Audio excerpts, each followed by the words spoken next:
All right, you're watching the Profo One channel. We are live. We are live.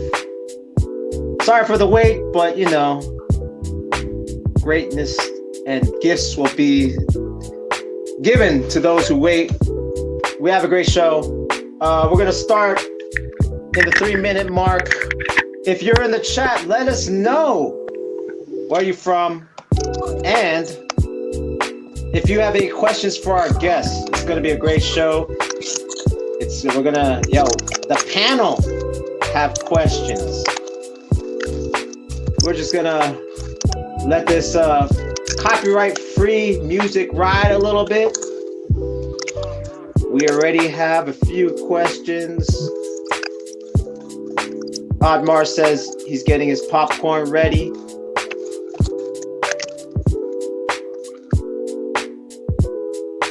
Ask him when he started, who are the people he remembers that we are already breaking. All right. We got 7 people now. We're starting a little late, ladies and gentlemen, but you know, dopeness comes to those who wait. And the guest already said, interrogate me, quote unquote. He said earlier to me, do whatever you want, interrogate me. I said, okay. That's what the hip hop dark web is about. For those who don't know, if you're just tuning in, please like, share on your social media. History is about to happen. And for all those haters, hey, you can ask a question too. You can ask a question too for those who are hating. We're going to start in 1 minute, 1 minute, 1 minute. We're about to start the hip hop dark web. I'm your host, Shadow Rock and Profo One, Floor Gangs, and the Knuckle Neck Tribe. And yeah, we're just going. We got 8 people in the chat. Let us know where you're from. Let us know where you're from.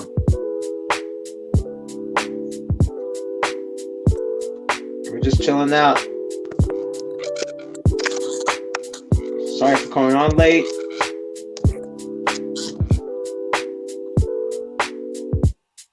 We got Texas in the house. Texas in the house. All right. We got Jersey. We got the Bronx. We got San Francisco. We got Ohio. We got Texas. Yo, this is the first time. Remember, with the guest, you've seen videos of this person. Maybe you've talked to him if you're brave enough to talk to him. But this is the first time he's on a live where you can ask and it will be recorded. So you have reference to some of the history and the gems that are going to be dropped today. All right. We're going to start the show in 30 seconds. 30 seconds. Let people know the hip hop dark web is live.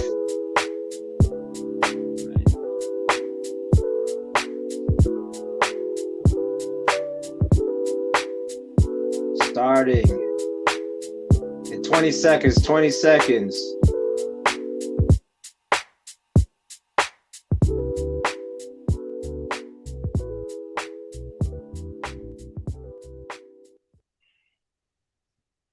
And here we go. Yo, what's up? This is Shadow Rock and Profo One of the Floor Gangs and Knuckle Neck Tribe. And you're watching the hip hop dark web. As with me, as always, we got Dr. Derek Cologne, Randy, Pluto 7, and myself. How's everyone doing, guys? How y'all doing? How's your week been? Phenomenal. Yeah, it's only been 1 week, and this was kind of a last minute thing, right? This has been a last minute thing. How was everyone? Okay, before we get with the show, how was everyone feeling about when I presented the idea of this show today? Had to be done.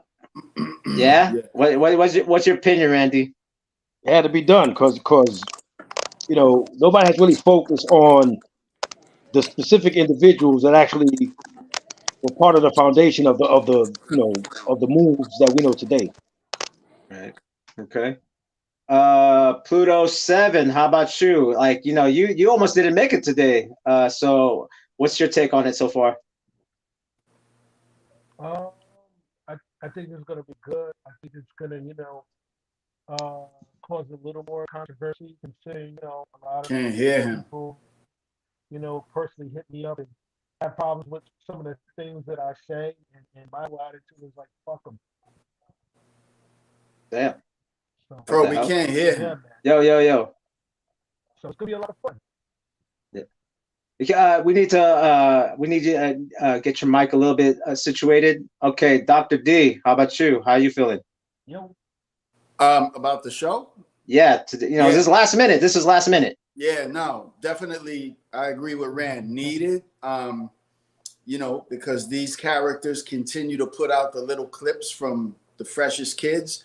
Now they're going to hear it from his mouth of what he's going to explain and put it to rest. It is what it is. So I'm excited just for that. Right.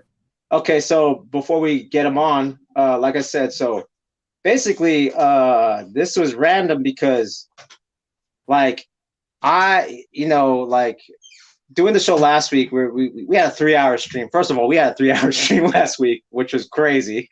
And I was like, oh my God, like, we kept going. All of a sudden, I see a number on my phone call on Sunday.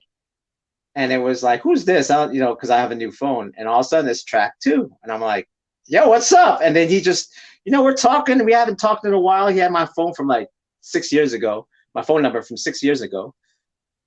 And I said, and we started talking. And I was like, okay. And he started just dropping bombs, like right away, just knowledge bombs, like gems. And I'm like, all right. I said, okay, I need to stop you right there. We just got to have a show.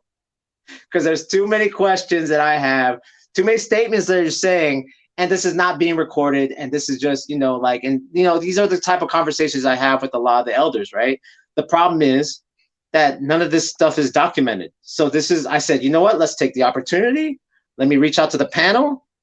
Let's just get this started. So without further ado, hailing from the boogie down, our special guest of the hip hop dark web, Trac 2. What's up, Trac? How you doing? What's going on? Yes, sir. Peoples and the family of this dark web, man. Yeah, man. How you feeling? How you feeling about everything? Like, what was going on? First of all, what was going on through your head when you first gave me the call? I just remember the time that we went to San Francisco and for the rock thing. And Yeah. you know what I'm saying? Just to put an end to, what people saying, what came first or whatever. So that journey to San Francisco, I loved it because, again, I love the Bay. You know what I'm saying? And it was just an experience of people like my man Chuck, who I've known since I was a kid. He's the real deal. He lived on my block. He knew me as a shorty. He knew me as one of those burn to get burned little shorties, because I used to copy that shit from my brother because he was a ghetto brother. And that shit was being done in my house, to some Led Zeppelin music and whatever rock music that were playing. I noticed it in my house, Right. So that's when that rock shit, that was real early. That was real early. You know what I'm saying? Everything else I just became a part of because I seen it. And then later on, I wound up with the people that, shocked me when I see it. You know what I'm saying? I get there either 6 months or a year later. Now I'm rolling with those guys that I seen years, like the year before. Right. Especially Vinny from Salso. So yeah, let's start with that. So when we're talking about, okay, so in context, like when you talk about Chuck DeJesus is a guy that was from the Bronx that actually moved to Brooklyn. But you said you knew him, and that what years are this too? And we're not talking necessarily about breaking yet. We're just talking about the rock dance, right? And okay, well, let's start with that. When's the first time you've seen the rock dance? Let's just start with that. in my house in 1973. Okay. My brother was a ghetto brother. He was a ghetto brother. He left, and he left about 76. He was at the Whole Avenue meeting at when Black Benji passed away, because that was one of his, members. And then there was abandoned buildings where they would throw like clubhouse jams and stuff like that, live music. And again, I didn't have to go outside of my house to actually see what was happening in the street, because it was being brought to my house. So let's define it a little bit. So, okay, when you say rock, so then, when you see Will Estrada, when you see Enoch, when you see Frank Rojas, and then you see the Brooklyn guys, like, is everyone doing a mixture of burning with the freestyle steps, or are you just talking about the freestyle steps? No, with me, it's always been burning. Okay. That was in the house. That's that burn to get burned, the jester, the dick, the knife, the cutting off. Yeah, all of that shit was first for me in my living room. And was this with the freestyle steps, or is this just it's already kind of been on its own type of thing? Well, when it comes to that freestyle steps that you see Papa Rojas do, that wasn't prevalent. There's something that I never seen, because that was basically indoors clubs that I wasn't allowed to be a part of. I knew there was a club right around the corner from me where they used to, do that style of dancing, and it was called a Blinkers. Blinkers, like a nursery school, Okay. That's on Tremont Avenue, in between Bathgate and Washington Avenue on Tremont. They had a club there, a social club there called Blinkers. But their style of dancing, I think it was more like what Papa Rojas was doing. Right. Was that considered rock? Was it like, so when you said rock, was it different from when they said rock? Like, or was it like all within the same thing, or? I don't know. I never heard that freestyle style dancing that you see Papa Rojas do. I never knew that as rock. It's always been for me a freestyle dance. Okay. And what I'm saying, I'm used to that outlaw style called rock. Okay. That freestyle dance for me is not rock. It's just freestyle dance that captured that time and point.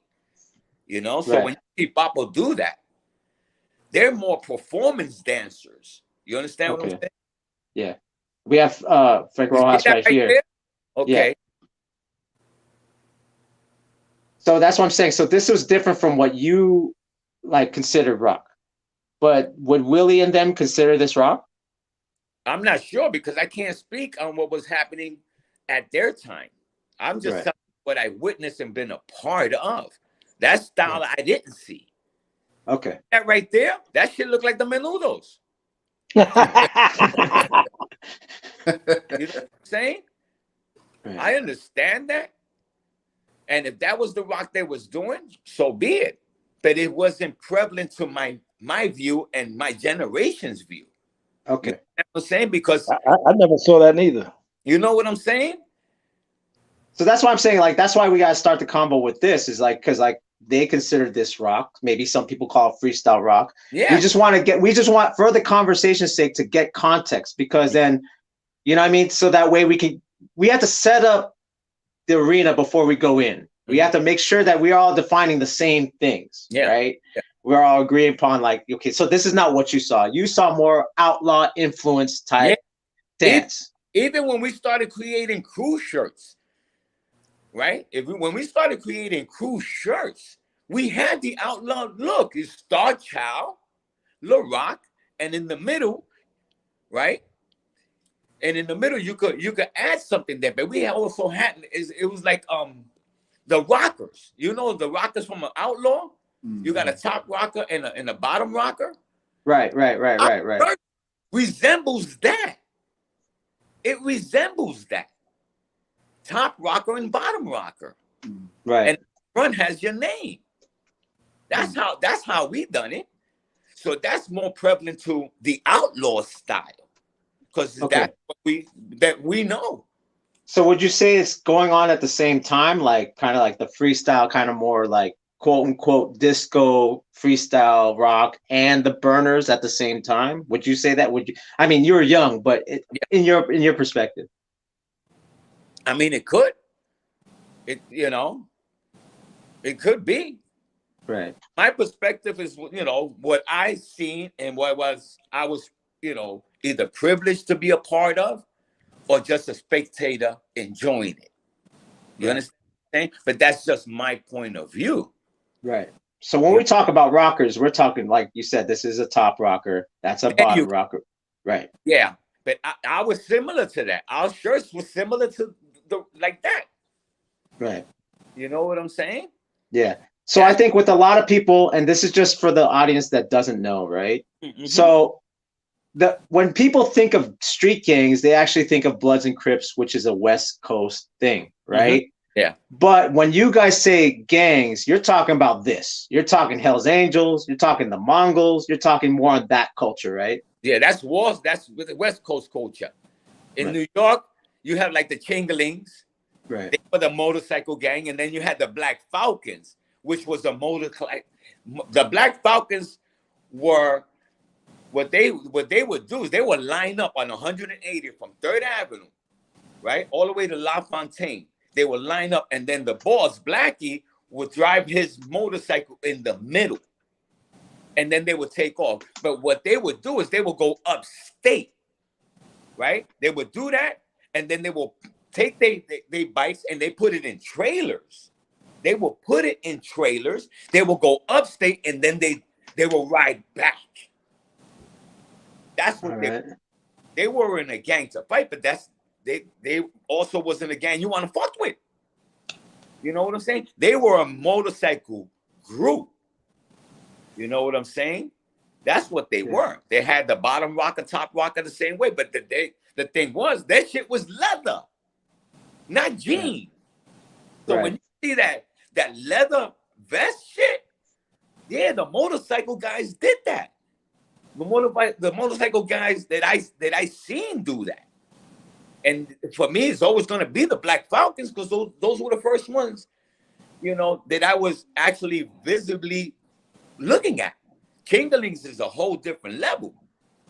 Kingling right now, they like on Hughes Avenue, right next to Belmont Park. You know what I'm saying? And their shit is outlaw. So here's another thing. So you talked about dancing to Led Zeppelin. So it's actual rock, like acid rock. You're talking like. Yeah. So were the guys dancing to any soul music, like your James Brown? Oh, no. There's no question about that. The brothers were doing that. Okay. The brothers were doing that. You know what I'm saying? There is no question. You got to remember, there was no Black and Puerto Rican shit. It was a community shit. You know what I'm saying? As much as we learn from their culture, right? They learned from ours. Right. You know what I'm saying? Like I learned how to ride a unicycle by my man Craig from next door when he bought a unicycle. And to this day, I probably can't do the tricks that they used to do, but I'll ride the shit out of that motherfucker up and down the street. Because it's muscle memory. Right. Because if you go and you tell me that you learned how to ride a bike when you was like 7 years old, and then you never got on a bike again, and then now you like 45, 50 years old, you're going to tell me you can't ride a bike? It's impossible. Yeah. That's muscle memory. You're never going to forget that. Like my friend had a pogo stick that I learned how to go up and down the steps. Now, I haven't been on a pogo stick for fucking years. But if you give me a pogo stick, you're going to see that I go up and down the block with that motherfucker. Right. You understand what I'm saying? Yeah. So real quick for the panel now. So now that we set this up because we're going to go through the timeline, right? We're going to go through the timeline. We're going to start with the definition of rock to make sure that, we set the stage. Does the panel have any questions as far as rocking before we start going to the floor? Let me ask this one. Okay. Trac, I've always heard you say from rocking to b-boy. Yeah. I want you to explain that for us. Because the rock, just the name alone, and the gangs they were doing it. All right. Again, a lot of our clubhouses were abandoned building clubhouses, and that's what the gangs would do. Also, they would throw parties inside abandoned buildings. We did abandoned building clubhouses. Okay, we brought that style out. You know what I'm saying? All we did is took something that pre-exists and just brought it back out. You know what I'm saying? It's just the cycle keeps going. The only thing is, our generation just became younger. Each year, each decade, our generation keeps getting fucking younger and younger and younger. All right. All right, Trac. Is it safe to say, because Can't hear him. for clarity for those out there who Yeah. may not understand some of the stuff that you said, the relevance of how all this pieces together. Okay. Now the rock aspect is the Latino aspect, and like the b-boy quote unquote is like the black aspect. I see, for me, what I'm seeing in the culture Yeah. currently, because people really don't pay attention, is Okay. that people are being misconstrued that both of these things happen simultaneously. Mm-hmm.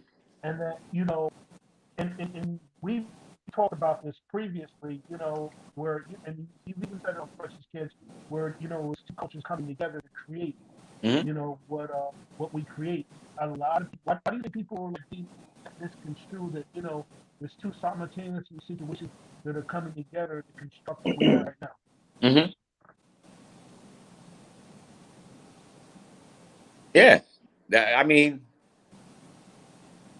that's a fact.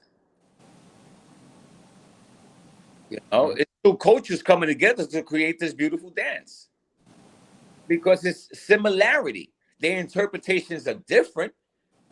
Their interpretations are different on what they did, But what I said, as far as that whole interview on the Freshest Kids, I was led to believe that.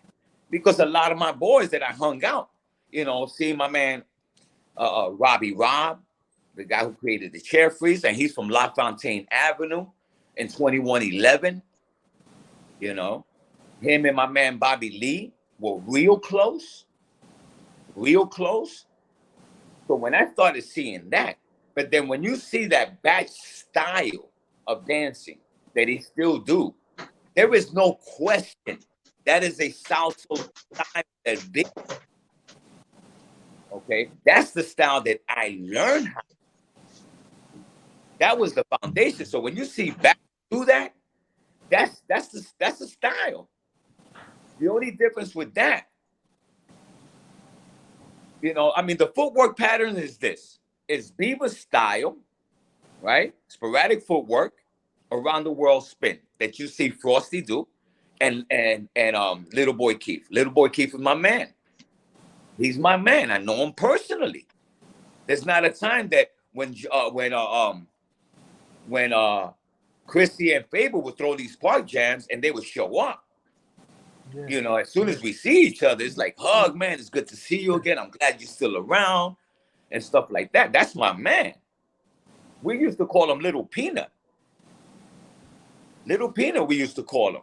Little Boy Keith. Yeah. He was nasty. Beaver was nasty. But Beaver was limited.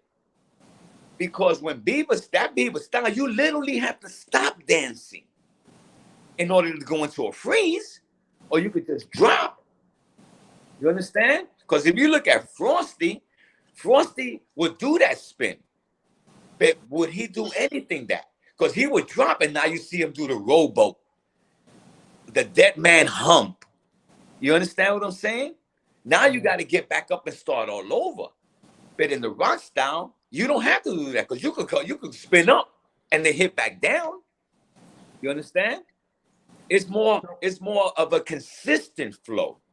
All right. Stop and go flow. Real quick. Because like I said, we're kind of like jumping.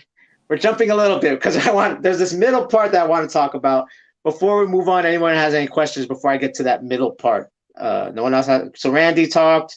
Pluto Talk, Dr. D, do you have anything to say? Any comments, questions so far? No, he answered, but I really just wanted to know who led him to believe that it was the Afro-American dance. Was it the twins? Was it, I mean, he just basically answered that. So that Okay, was, word. yeah. Okay, word. So that's why I want to go in the chronological dance timeline, right? We talked about the freestyle rock, the difference between what Willie and them did, more like, the show dancing, and then the outlaw influence rock, right? We call that rock with the burn for burn, right? The burn for burn. We jumped a little bit ahead into the breaking, huh? Burn or get burned? Burn to get burned. Burn to get burned. Yeah, okay. You burn them or somebody gonna burn you. Burn to get burned. And that's at the same time, obviously, going at the same time, dancing whole songs, right? Yes. Now let's talk about the, so I was with Wiggles, which I just posted a clip, and that shit's getting reposted all over the place.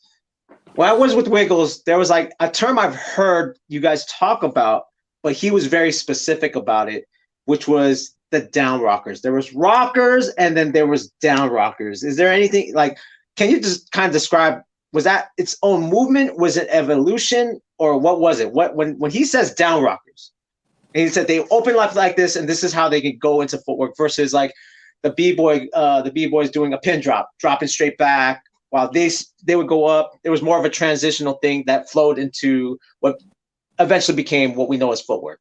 Yeah. Well, describe. Let me tell you, when it comes to down rocking is the footwork aspect of it. That's just the fact. Okay. So are you part of that? Were you one of the down rockers? Who are the down rockers? Who are these guys that kind of started to transition a little bit more from what you saw?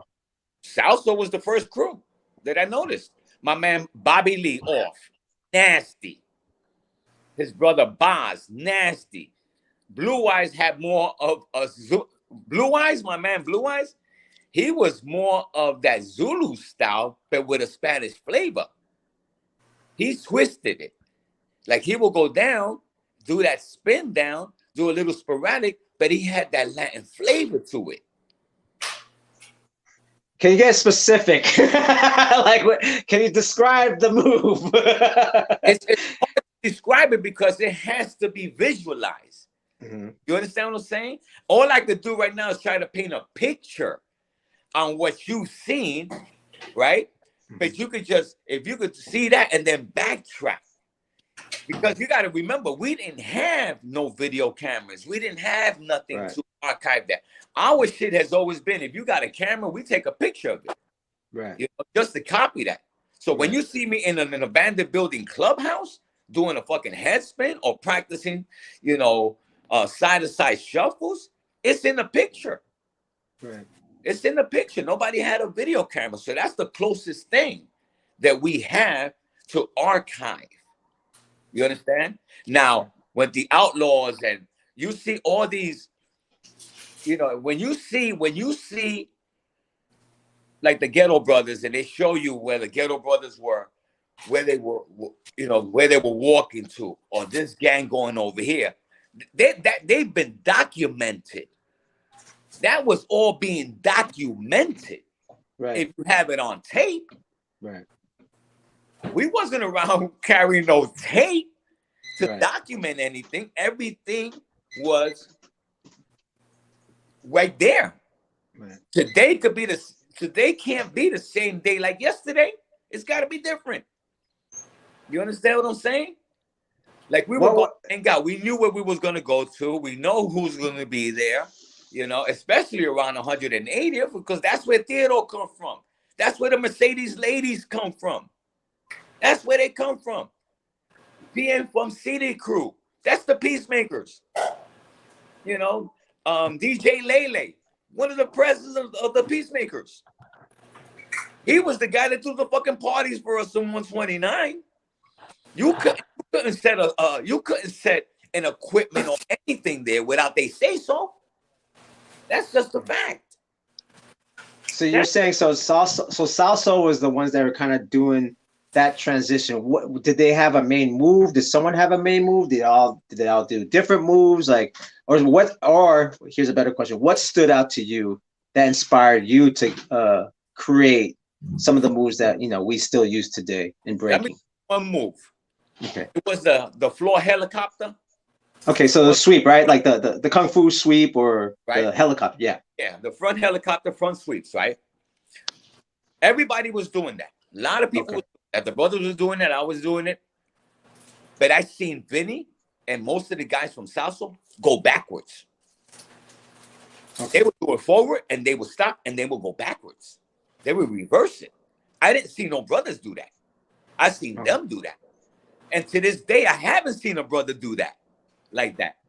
Front swipe and then reverse it, do a little spin and then reverse it, go the opposite way. You'd be like, holy shit, what the fuck he just did? He went forward, he did a little spin, like a little like you still crouched in like a sitting position, does a little spin, and then all of a sudden is reversed. Okay. I didn't see that before. Okay. And then when they were set back up to the top, like was it a lot like that? Like a little bit on top, then go down, spin, boom, boom, boom, boom, boom, then go back on top? Or Yeah, what? Like, it's always okay. been like that. It was Okay. like what we would call stop and go. Okay. It's like a stop and go, but it's more up and down because you want to go there, especially if you're dancing. You still want to catch the beat, certain beat, right? And if it's in front of somebody or an opponent, or when you're dancing, right? You want to show a different variance of what it is. You feel me? Yeah. So I've always said a lot of great dancers had this misdirection. That means what your eye sees, your mind believes. Right. That's what I started doing. I would do a move and people thought that I'd done this because that's what they saw, but it wasn't what I actually did. Right. You understand? Yeah. That's just misdirection. That's what I used to teach Ness. Because I got that from listening to that magician, I forgot his name, David Copperfield. Mm. And he was saying misdirection. What your eyes see, your mind believes.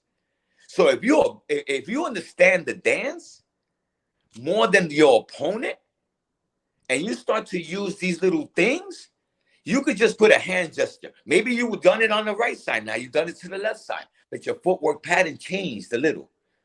You understand? It's the same fucking move. Right. So you could take one move, change it up 3 or 4 times, keep going down. You already wasted their move and you were just getting warmed up. Right. Just to put the smoke on them. Or if not, you're just gonna let it go. It's a waste of time. Right. But Okay, so okay, just to again, because context is everything. Because everyone's like, as far as the b-boys that are listening, you guys know what he's talking about. Yeah. For those who don't know, at this point, was it one at a time? Did you see it go from at the same time and then one at a time? Like, tell us that. So, because obviously no one can do both helicopters at the same time. They're going to kick each other, right? No, the cipher, you got to remember, when you're dancing, right? Mm-hmm. People around you likes to see you dance. If you got like salseros or hustlers, a circle will, come around them because they all want to see it, right? But then when the crowd gets bigger, the cipher gets smaller. You know what I'm saying? Right. Sometimes they got to do grab the ladies and swing them around or let their arms just for them to back up. Right. You know what I'm saying? Yeah. So now my question more is this: is more like you saw it go from at the same time to one at a time. Yeah. Okay. Yeah. When did you exactly see that? Because it went from like burn to get burned to one at a time. When was the first time you actually saw that? Like, okay, there's something different going on, As far as from burn to get burned to that, again, in 1975. Okay. In 1975, I was in Crotona Pool, right? Okay. And the reason I know for a fact, because I had just came back from Connecticut. Okay. Right? and then we went straight to Cortona Pool. I just seen Jaws. Okay, word. Okay. The weekend before I came back home, I seen Jaws. So it's me and my brother Danny, right? And my brother Danny could attest to that. Me and my brother Danny in Cortona Pool, right? You go into the Cortona Pool, there's like a nursing area, right? When you come out of the locker room and you going towards 3rd Avenue, right? There's a nursing area there, and it's a little open. And then you know that in Cortona Pool, those steps are like gravelly. You know, that's why you put a towel down. So now I see this guy, right, that I go to find out later on, you know, his name was Raul, that he pulled the guy out of the, you know, out of the swimming pool, right? Out of the swimming pool. He took him out of the swimming pool. And you know, back then we didn't have no fucking swimming trucks. Whatever was high waters was our summer shorts. You know, that's what it was. So me and my brother chilling out. And all of a sudden we see this guy just place the box down. Just place the box. He had one tape, a little tape, right? One record. So he goes, and that Is this Cortona Pool? that's it. That's Ooh, ain't I good? Ain't I good? Now, if you could turn it around, I could show you exactly where they battled at. I can't. I'm just going by the internet. So Yeah, see if you could open that up where I can show you exactly where that battle happened. I'm trying to look. Nothing's familiar yet.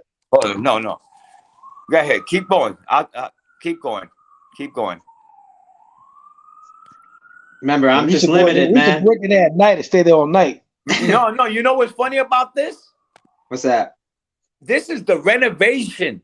Yeah. I mean, I just pulled it up. You know what I'm saying? I just pulled it up. Yeah, this is the renovation of it. This is Right. not the actual. Right. You know what I'm saying? Because I can't see the nurse's station. Right. And the nurse's station is actually, see how you're looking outward? Right. Right? The nurse's station is actually, hold on. Here, that looks close. Okay, do the other That one. last picture was nearby it. Okay. You see that wall? Yeah. That's where it was at. Yeah, you see Okay. that wall? The nurse's station is now when you look, it's towards your left. Okay. Okay. When you So come it's this out way. when you come out of the right side is where the locker room is at. All right. All right. And then those steps are gravelly. Now, mind you, this is it goes from shallow, but then when you get towards the nurse's station, it's 3 feet. Right. That's how deep it was. It was 3 feet. And then you had the 16 feet with the diving board in the back where it's rounded. Okay. You see that right there? There it goes. Yeah. Okay. There it goes. Boom. Right there. Yep. Turn it. Go. Move it. Yeah. See that entry? Mm-hmm. That's the nurse's station. That's where I seen it. Okay. Right there. Okay. Me and my brother is right there. You see those staircase? Yeah. Right here. Okay. 1, 2, like the third bar. Okay. See how it's long, right? Where you got your finger at. The third bar, all the way down, like where the picture stops. Me and my brother are laying right there. They had the battle right there. Right in front of me. Raul came out, right? Uh-huh. Raul came out. He wasn't dressed, to go swimming. But he went and he pulled his boy out. Vinny had those cut off fucking jean shorts that we used to wear, whatever the case may be. And me and my brother are right there, we bugging. And Vinny just kept going out. Beaver basically stopped because that's all he was doing. He was just spinning, do exactly what you see Frosty do. Mm-hmm. That's more of a Beaver style. Okay. Drop down, do a pose, go back, spin again, drop down, do a pose. That's what he was doing. But So I got a question. Yeah. So Trac, I saw an interview where they interviewed Beaver, Yeah. and you probably already know this, but Beaver denies that even happened. Naturally. Okay. Because he think nobody saw it. Talk to us about that. Yeah. He's gonna deny that. He's definitely gonna. Let me tell you, not to say that Zulu King's foundational footwork, that sporadic footwork, that's legendary. That's a foundation. You can't take that away. So when I say, well, the Twins didn't lay no foundation, right? And the Beaver style that we seen, that's a foundation. And I know for a fact that shit doesn't come from a Cool Herc party.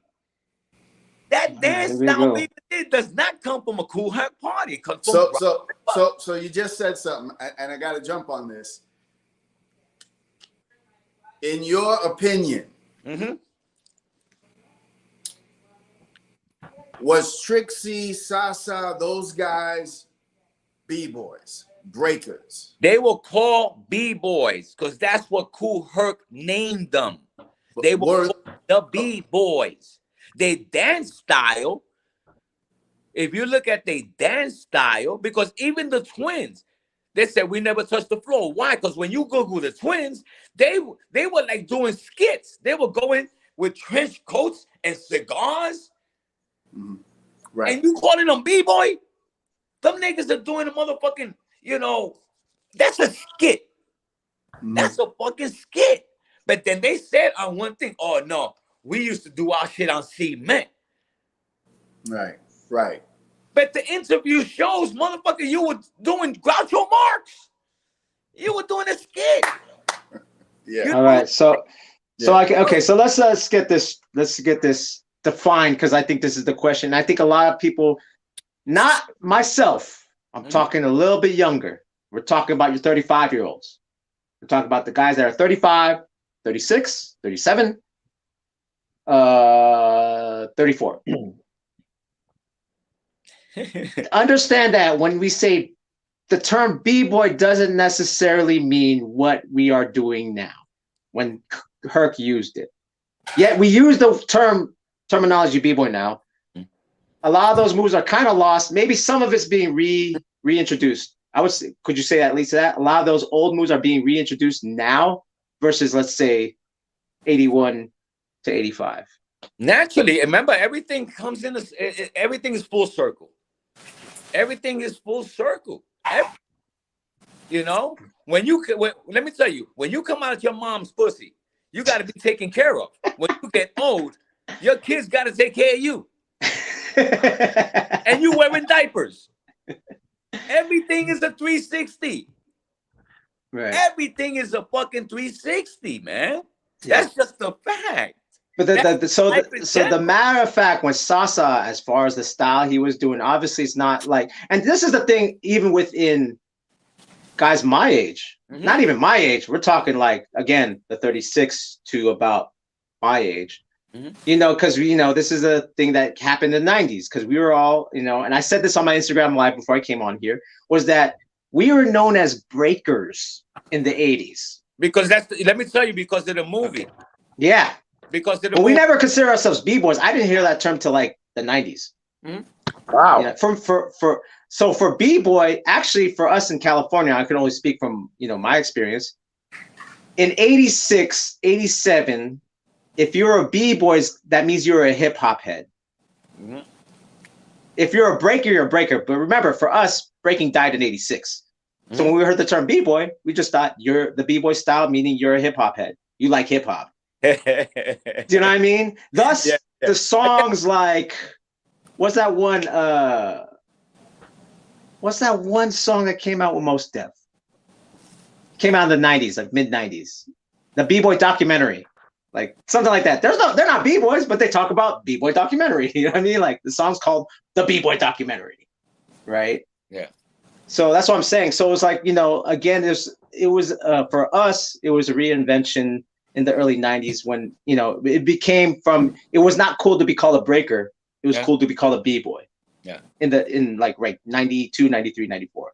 That terminology been rehashed too many times. Let me tell you, you know what's funny? that whole breaking term, I understand it.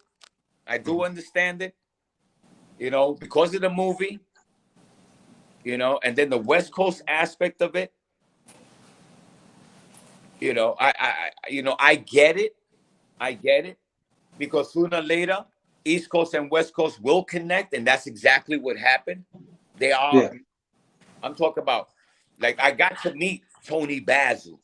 That's my girl, and I have on speed dial. I got to see, you know, Jack. I got to meet Poppin' Taco. You know, I got to meet all of these people, man. Right. Like Sugar Pop and Pete and Skeeter Rabbit, all of those in Mr. Freeze's house. They came down to go see Mr. Freeze. I get a phone call, and all of them are right there. And me and Pop and Pete and Boogaloo Sam, we eating it up. And Skeeter Rabbit down and say, "Yo, your niggas walking like you known each other for like 20 fucking years." That old head because whatever we were doing is similar to what they were doing. So they could understand what we did and how they started to view what the Bronx style was as much as we started to copy what that West Coast, especially in the 80s. Everybody wanted to be a boogie boy. Everybody do that California style. Randy shit. You know that. Can I ask a question? Getting that shit over Soul Train and all that shit. That's the case. You when somebody used to do that shit the right way, oh, that's that California style. We're doing this boogie shit. When you're doing that thread shit, you know what that thread shit? That's the that's the jailhouse nigga that setting up the fight. They used to go, The 52 block? Yeah. 52 blocks, Yeah. Exactly. You do that. Now when you see it, it's like threads now. That's what they call threading. Right. You know, and it was kind of, once again, outlaw style. Yeah. Yo, Pluto, Mike, you're Again, outlaw style. You gotta remember What's that? the vernacular of what they use. One second, Trac. Yo, Pluto, you're getting a little feedback, so just ask the question and then give your mic. So, Pluto, go ahead. I took my headphones. I'll put them back on. My question is, can you explain the significance of Robbie Rob from Zulu King and his legacy and what he introduced and how it's significant, to this day of what he. I'm gonna tell you right now. And you have I'm gonna tell you before the nigga twins, homeboys on the Mount Rushmore. Bieber is on the Mount Rushmore, bar none. He's on that Mount Rushmore. That's just a fact. You can't take away that because so many people evolve, and you see the evolution from people that evolve from that style. The man is on the Mount Rushmore.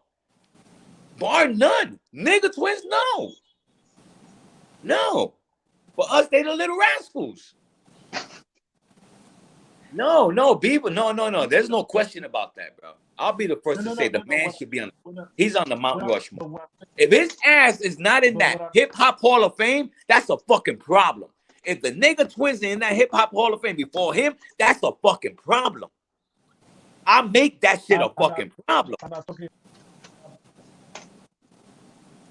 Crazy. about Robbie Rob. Robbie Rob had a short. Robbie Rob really had a short term, but impactful. Robbie Rob was never a battle guy. He was more a performance guy. You understand what I'm saying? But he will get down. He will get down if somebody try to outshine him. You know? I mean, the little things that he do, like nobody see him dance and nobody seen him practice. But don't be surprised that when you see him do something that you never seen him do, it's because that moment and place is what dictated for that to happen. A lot of the shit that we were doing was happening right on the spot because it dictates that. You understand what I'm saying? And Robbie Rob is one of those that was that type of caliber. Well, okay, I have a question about Robbie Rob. So when he did the chair freeze, it's the chair freeze we know today, we've seen today. That's Or is the it? Or is it? one leg across the other. Yeah, he was doing that. And what year was that? Who, Robbie Rob? Yeah. Yeah, that's about 73, 74. Holy crap! Really? That Yeah. far back? Yes. Wow. Let me tell you, Robbie Rob is my teacher's teacher, my man Bobby Lee. Bobby Lee, he taught Bobby Lee that. Bobby Lee taught Boz, and we all were doing it. So real quick, okay, go ahead. Keep talking. Keep talking. I'll pull up the. For those who don't know what a chair freeze is, I have one of the more recent popular b-boys, Lee, do the chair. So this is what Robbie was doing. The head does not touch the floor. Okay, so that was the difference. So the original chair freeze did not. So we got Lee from Ruggeds doing. So right here, Robbie did this, but the head did not touch the floor. Yeah, exactly. That's the chair freeze. Yes. Okay. You see, now that's how I used to get into tracks. All right. Okay, we're starting to go here already, huh? We're starting to go here. I would do a chair freeze like that, right? Exactly the way they done it, but then I will go and put my head down and allow me to twist the flex and do track. Got it. Again, that's later on. Right. I took a foundational move and just extended it, made it brand new. Okay. Yo, Trac. Yeah. What about that kid Chopper? They used to go to 182nd Street. Was he a Zulu? Chopper? Yeah. Chopper was an original Zulu, yes. I know Chopper personally. Chopper was the first one on Tremont Avenue in the 80s that had like the yellow fucking Maxima with the black rag. Because that nigga was making money out there. But Chopper, hell yeah.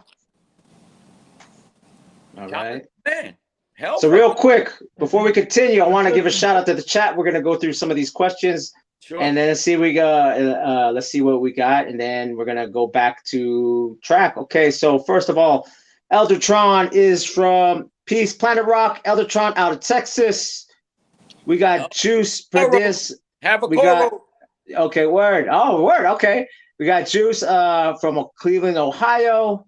We got Omar Sandoval, MX. Wow. Oddmar says San Luis Obispo. I was out there last month. We got Vix. What up, Vix? Columbus, Ohio. Okay. We got K1, Brooklyn in the house. K1? Yeah, he's watching. That's my dog. Tell him I said I love him. Yes, sir. All right. So Vix has a question. Vix says, my question for Trac is, are Vinny and Raul still around? And can we get an interview as well as why do you think Beaver's denying the battle? Could it be someone else mistaken for Beaver? No, that's not. Damn. No, Beaver. The Beaver I seen is Beaver. Okay.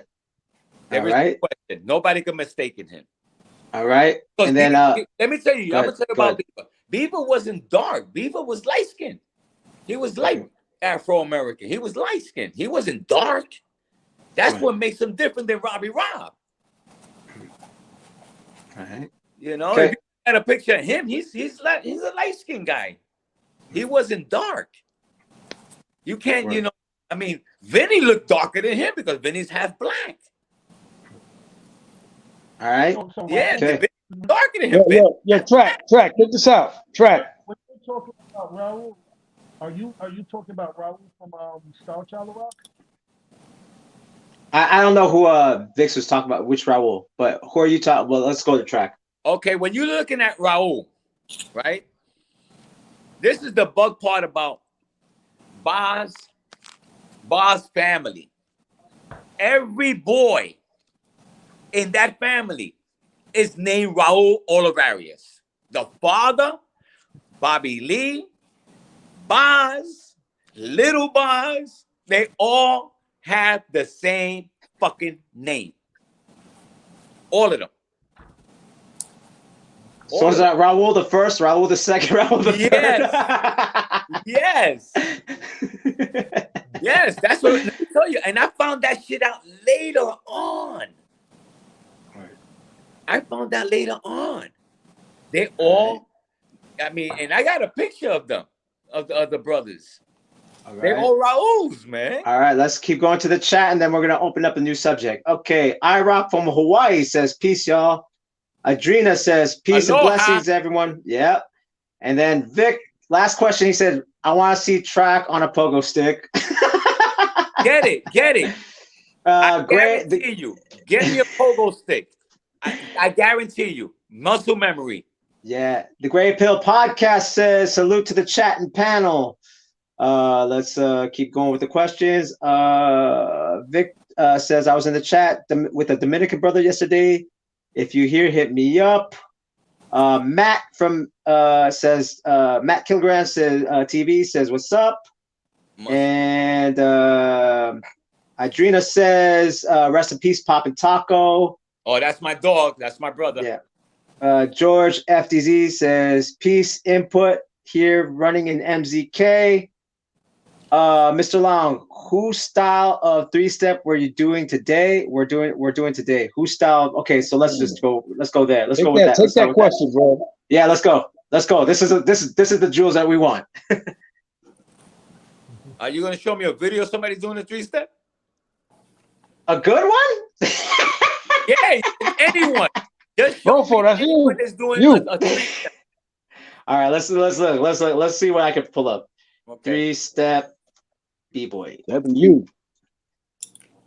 Okay. Okay, we talked about Trac 2. Talked about this. Just show me This batch. guy. Just show me batch. That's Oh, the you just want batch. Okay, batch. show All me right. batch. Show me the Okay. 3-step he got with his flavor, Okay. his interpretation.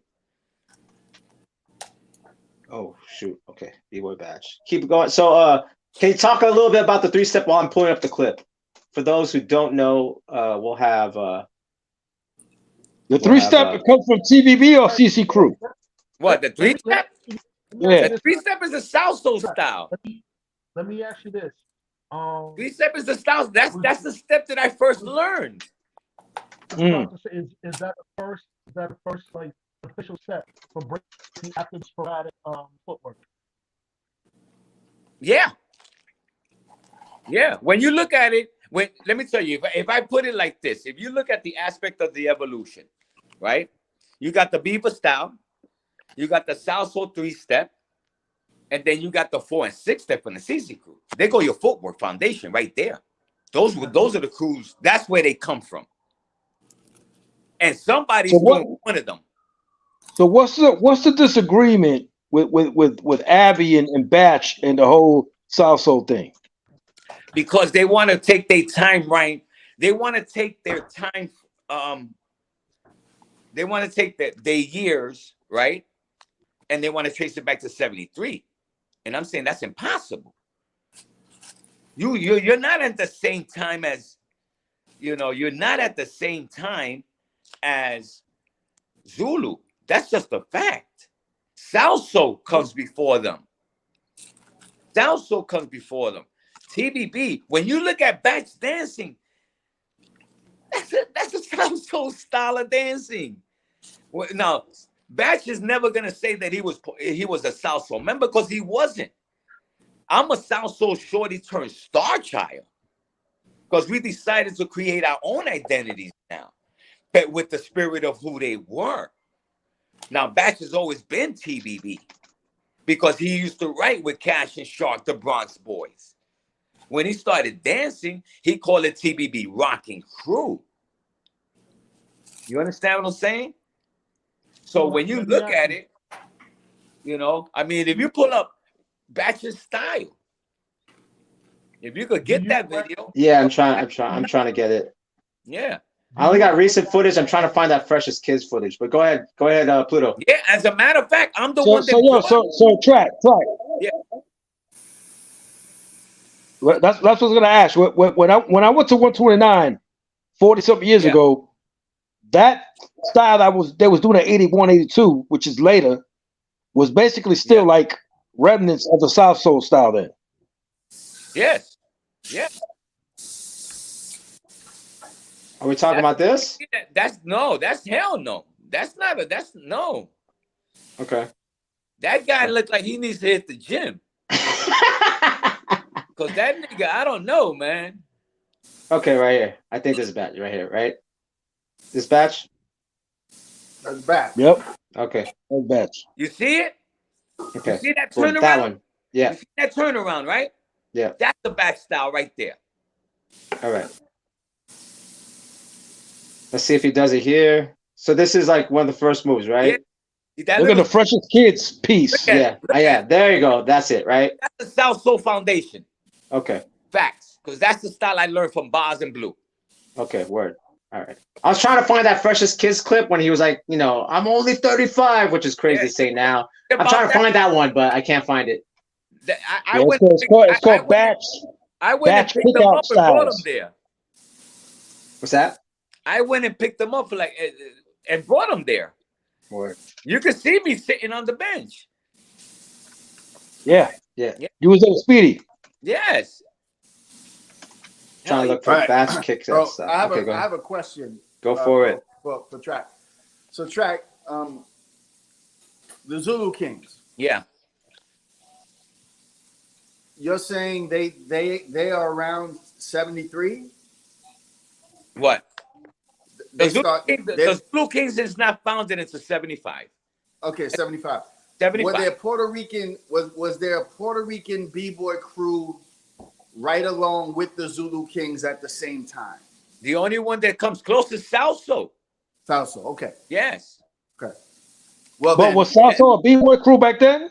No, they were called a rocking crew. Got you.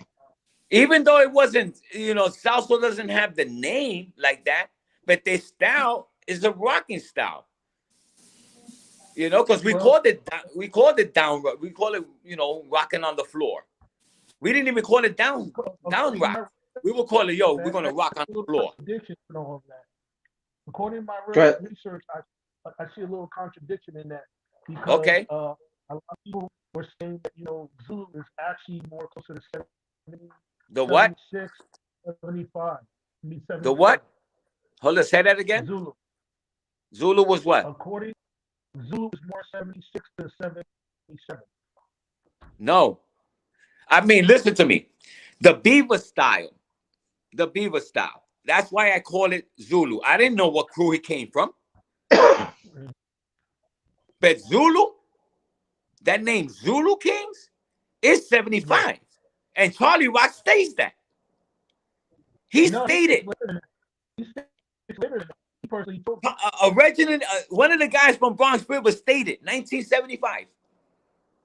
That's just a fact. Charlie Rock said 76. I have it on my 70 page. It's like 76 or 70. Really? Really? Really? If you look at, let me tell you, if you look at the interview that he did with Willie Estrada, and he broke it down, he said 75. That's a fact. The man came out of his mouth. He said, "Oh, what Zulu Kings? What 73? No, that's a lie. 75." Well, that's definitely true. He definitely didn't say 73. That's definitely true. Yeah, that's a fact. I mean, you could look at it. I just don't want to put the volume, but here's the interview for those who want to know about the interview. I'm going to put in the link if you want to watch that interview. Yeah. And you guys could discuss on your own. That's what's great about this show is I could put the links for people to watch while they listen to us. If he does that, if he interviewing with Willie Estrada, that's what he's gonna say.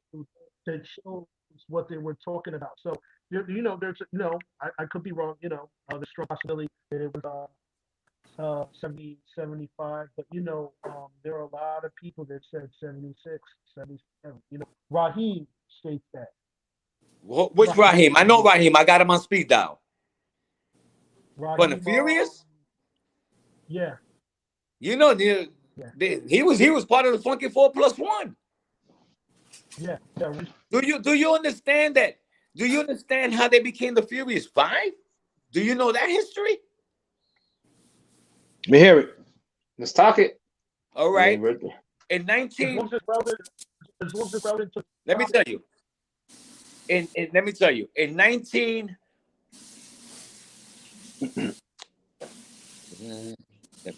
Hold on. Let me see. This is what me. In 1977, they start off as the 3 MCs, and in '78 they become the Furious 4. Yeah, that's Scorpio, that's Kid Creole, That's Cowboy and Melly Mel. When they became the Furious Five, when Raheem joined them, because you got to remember, Raheem is from the Funky 4+1 more. There wasn't a Funky 4+1 yet. They were just the Funky 4. Okay, all right. Four. No, the one more was Chirac. She came later. All right. Now, when you look at it, when Flash went into radio, the first time I seen Raheem, Mel, Mel, Cowboy, Kid Creole, all of them under Chase in 118, 1978. 1978, Flash went into doing radio.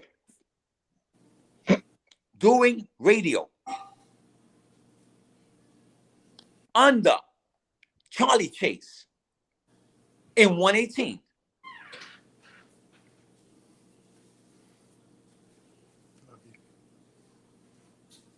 Yeah, I'm just pulling up this footage. Yeah. Yo, Trac. Yeah. Let me ask you this real quick. Yeah. Because I gotta get off after this one. Okay. Hold on. Let's finish. Oh, my bad. I didn't hear you. Let's finish with so long. What is the connection between that and Zulu of him saying that Zulu started in 76, 77? Well, say that again. What was the connection with that and the Zulu starting in 76, 77? Zulu. Hold on, say that again. Pluto. Pluto said what? Raheem stated that Zulu started in like late 76, 77. He's lying. He's lying. If Charlie Rock from Bronx River states the year, it's not 73. It's 75. 75. That's what he said. Charlie Rock said 75. Raheem is not a regular at Bronx River. I'm sorry to tell you that. He's not a regular. I remember they used to play in the T Connection over there by Gun Hill. I'm not refuting, what you're saying. I'm just saying based off of, narratives of, a lot of people think that it's 73 when 73 is not actually accurate. 73 as far as what?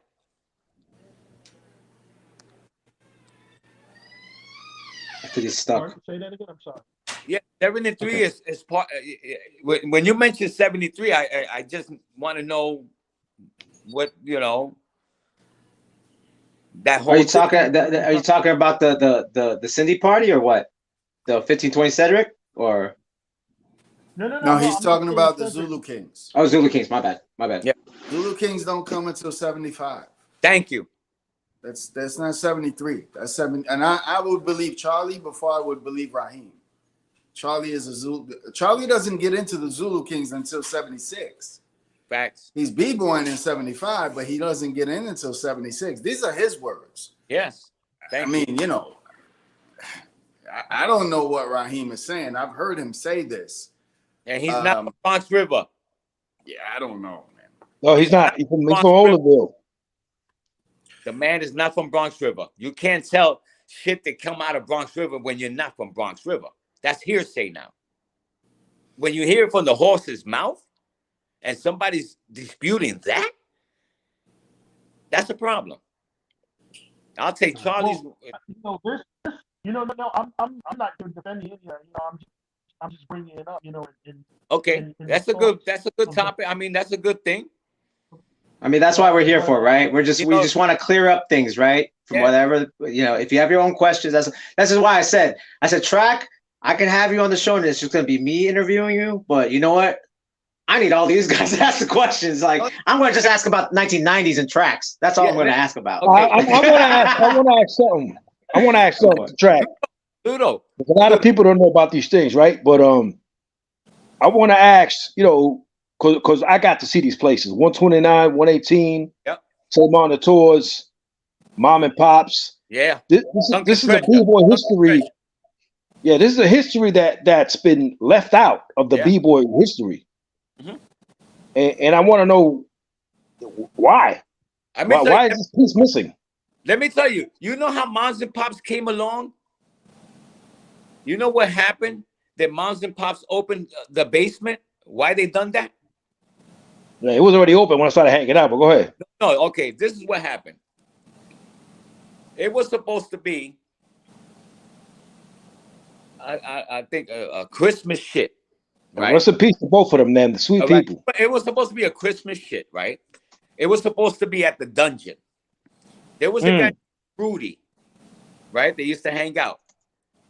And one day, something happened with Kid and Joey where they left, right? They left to go get some groceries and do things. This motherfucker had some kind of attitude and he burned the building down. He burned the fucking building down. The dungeon got burnt because of him. So they didn't know where to go. And moms opened up the basement because, you know, Bosco used to hang out there. A lot of people used to hang out there. So, you know, Kid, Joey, Bosco, you know, they were, you know, they said, well, this has got to happen. So we went, and it was called Moms and Pops. It wasn't even called Moms and Pops until later on. Somebody gave them that name. But then when Moms and Pops moved out of Belmont and they moved towards the South Bronx, they started calling that new place the Sunken Treasure. Okay? Moms and Pops was supposed to be a Christmas going into New Year party. Moms and Pops, the dungeon, got burnt down. She still wanted to have it, was the super of the building, opened up the basement, cleaned it out, and Moms and Pops, aka the Sunken Treasure, is open. Oh yeah, there you go. We having fun or what, y'all? A lot of those places. I'm learning a lot. On Crotona Avenue. St. Martin the Tours. What year was that first battle at St. Martin the Tours? The first official battle was it? With the what? 78. The first official battle, the B-boy battle at St. Martin the Tours. The first. Let me tell you, in August of 1978, right? The three prevalent dance that was happening was salsa, hustle, and now that rockin' the B-boy. So there was a guy who decided to say, you know what? In August, just before, you know, and this is a week, it's the week before school opens, right? So they decided to take this, open it up, you know, pay my man Jacobo, who was like the curator of that. Yeah, the guy had the ball field. Yeah, Jacobo's that's under his name, yeah. Because all right, so Jacobo opened it up. These are the dance styles. Now that's the first time I met Eddie and Lourdes. I met Eddie and Lourdes that day, right? And you know who the battle was? It was me versus Ramon. From Rockwell? Yeah. Come on. It was me against Ramon. It was an ass whipping. That's the first time I threw the head spin. That's the first time I threw a head spin out. There we go.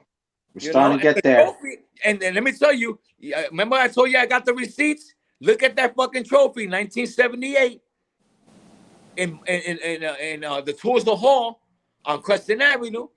Just a few steps from Buckford's basement. That trophy says 1978, my brother. The first one. Nobody can show me one earlier than that.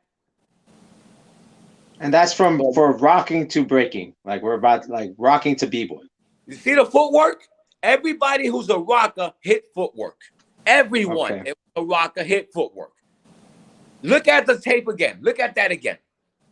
Okay, so we're talking from up top, doing a burn and doing like what we call Chris cuts, right? Like what you demonstrated.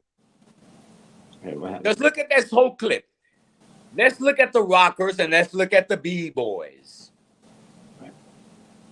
I'm just putting that footwork though, real quick. I just want to watch that part. And I got little Timberland boots on. All right. Okay, so we'll start from the They beginning. go Let's watch it from the JoJo. beginning. They go Freeze. Footwork.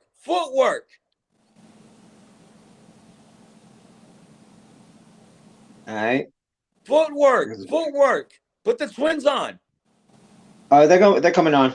Yeah, put the twins on. There you go. So look, DXT. So obviously he does that cross. We're starting to get to breaking territory, right? We're starting to talk about moves now. There you go. All right. Bingo.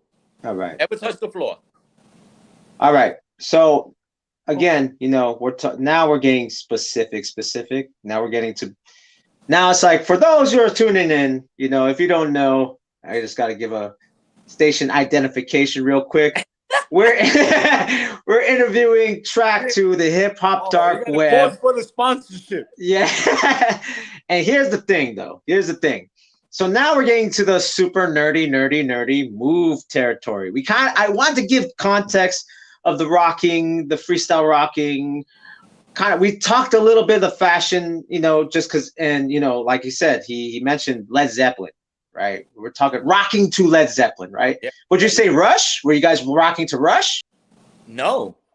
What rock groups were you guys rocking to? So Led Zeppelin, like not the soul songs, but what actual rock records like that was acid rock?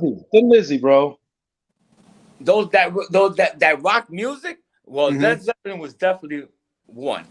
Okay, the Rare Earth, right? The Rare Earth joint, right? I think everyone rocked to that, right? The Get Ready, Thin Rare Lizzy, man. Earth. Thin Lizzy, Johnny the Fox. Yeah. What else? Besides that? Just some of the records before we move on to the moves that you contributed to breaking, because that's where we're going. All right, you got to remember. Let me break this down, and this is like that. You get a better context. Okay. I had 3 loves and 3 passions in my life. Okay. As a shorty, I could draw real good. I could draw real. I won a contest in junior high school for drugs. All the superheroes drugged out. You got Spider-Man on his web smoking a joint. What year is this? This is 19. I'm IS 147 in Claremont Avenue. This is a drug thing. This was still in the 70s. In the 70s. I went to junior high school, IS 147 in 1976. Okay. In 1976, right? Okay, word. And they had this thing. And I drew, a bunch of these superheroes, because we were into comic books and stuff like that. You know what I'm saying? And I took pieces of the ones that I wanted to like the Supermans, the Spider-Mans, the Hulks. I wanted those to be like the focal point. And then the other little characters or the other little superheroes, they were the ones underneath carrying the bodies and all over the place. And I won that shit. I won $200 and a small TV. Okay. That's a lot. That's a lot of money back then. Back then, yeah. Especially back then. Yeah. That's a lot of money. Yeah. So okay, so you did that. You talked about Shotokan karate too, right? That's the other thing you're into. So your Shotokan is Shotokan I was taught. Now when I lived on Bathgate, right? I lived on Bathgate. If you go down Bathgate and you go towards Washington, and Chuck would know that, and you go towards the right side, that means you're going uptown, right? You're going. I'm on Tremont. And you turn the corner, the next block is 178, right? There was a little storefront, right? A little storefront that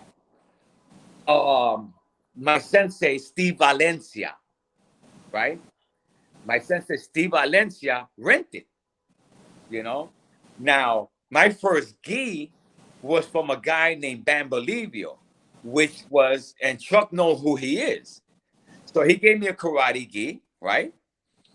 and that's where I went. So, a few of us from the block were there, but he couldn't afford. He couldn't afford, to pay the rent to it, right? He had it for a couple of months. We learned what we learned. So when he told us that it was going to be closed down because of the rent, right? So when he left, he told us, well, my teacher is in the PAL on Webster Avenue, and his name is Philip McCray. Now you could Google his name.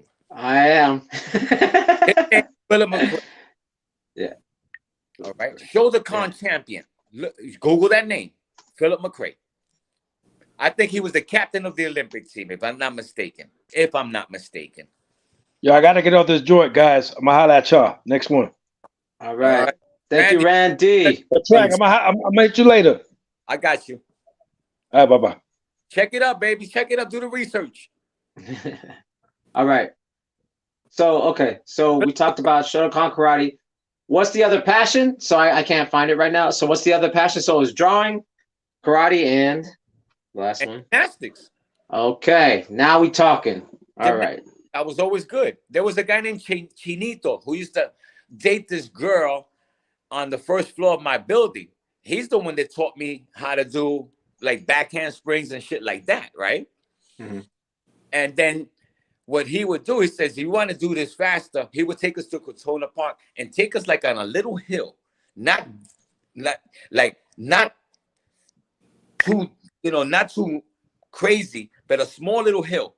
So when you did your backhand spring, it became faster, because you're on a hill. So it's like when you're tumbling, you go faster when you go downward. So he would do that faster. So that's the way I learned how to undercut. So that means where my hand gets placed is where my feet is gonna land. That's called undercutting.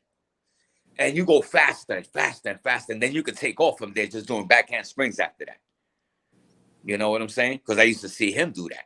I didn't do it as good as him, but I learned how to do that. So they go my martial, they go my gymnastics aspect. My martial was Steve Valencia to Philip McCray in the PAL. Later on in my years, I became a staff member there. Right? A staff member there. So Steve Valencia, the guy who created the axe kick. So when you look at gymnastics, right? Martial art as a discipline for body, mind, and self, right? And graffiti writing, right? So it's art, gymnastics, and martial art. Those three things is define who I am. Right. Because I paint a picture, right? As an artist. I evolve the discipline as a martial artist, right? Mm-hmm. So I'm an artist. I paint a picture. I go as a martial artist, I paint that picture. And as a gymnast, I put that picture alive.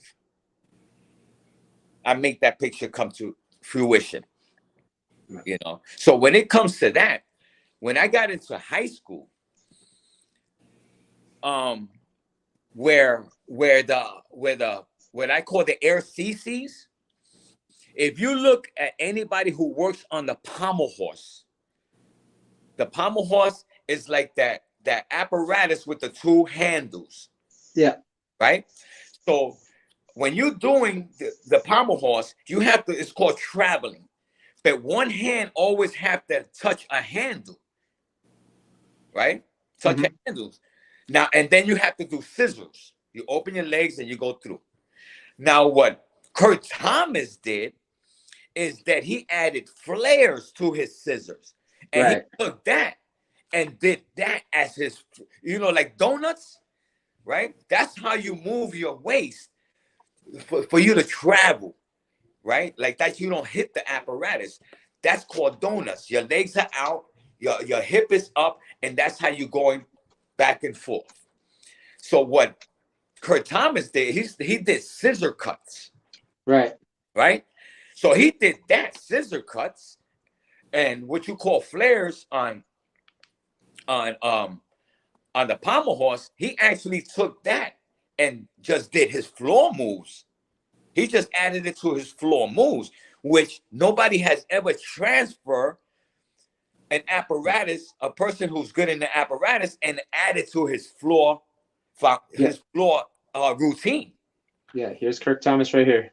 There you go. Yeah. And when you see him do it, and you see what he did, Yeah. he did basically a 1.5. Right. So it's like, so okay, and right here is a circle. That's called donuts. You see the way he started? Yeah. If you see the beginning of it, Yep. watch when he does the beginning of it. Yeah. Let me As get soon as he there. go down, it's 2 legs. Right. Right here. Watch him. As soon as he goes down, 2 legs. That's the floor donut. And then he goes into what he created. The air flare, what we people call air flares. All right. So you brought this to breaking. You brought the donuts to breaking. Yeah, the same thing with a 1990. 1990 comes from the high bar. Okay. If you know what high bar is. Yeah. Look at the high bar. Right. The high bar, you have to swing, and at one time you have to let one arm go to show that you know. So again, what I did is when I started doing what I call the air CCs, I was doing a 6-step that Shorty created, right? And I'm saying, damn, God damn, this looks just like a floor donut, right? And I'm going and I'm getting faster. And I said, okay, cool. I started picking up my legs, right? And Weeble flipped out. He was like, holy shit. Holy shit. And the reason I call it air CCs, because if you look at it, that circle round, it's just like the 6-step. Right. But Shorty used that to open up the crowd. He got tired of taking a shorty, right? He got tired of taking a shorty and swinging him around. So he started to extend his feet. So when he would kick, like he would go into his set. So when the crowd came in, he started extending his feet, and he was kicking people in the ankle. So it allowed him to get into the transition real quick before the crowd came back. So a lot of the stuff was being done on spot because the environment dictates for you to do that. Let You me ask understand? you a question. When did you see the CC 6-step? That's the first time I seen it. Yeah. The first time I seen it, shit, when we battled them. What was that? For me, Shorty was always better than So Spy. Shorty was the teacher. Spy was the student. This was in 1978. The same day. Doing like 3 and 4. The what? He was like, so everyone else was doing 3 and 4s, right? 3 steps and 4 steps. The what? Back then, at that same time. Yeah. Was everyone? Yeah. Okay. The 3-step, but when it comes to the 4 and 6-step, that 4 and 6-step, that's CC. One more time, Pluto. So while you guys were battling with the 3 and the 4, they were hitting you guys with the 4 and the 6. Is what you're saying when you battled against CC. No. You see, we still had when we battled them. What we still had above them is transitional moves, right? Transitional moves, because they didn't do anything other than Spy doing the swipe, regular footwork. The footwork, that's why I loved it, because it was easy to transition from. But the problem with that, we didn't get to battle because people were jumping in. And where's this at? This is at 118. Okay. It's in 180th, junior high school 118. You could Google that out, right? I am. Charlie Chase used to live right there on 180th on the first floor. So it was easy for him to bring his thing out. That was the same day I seen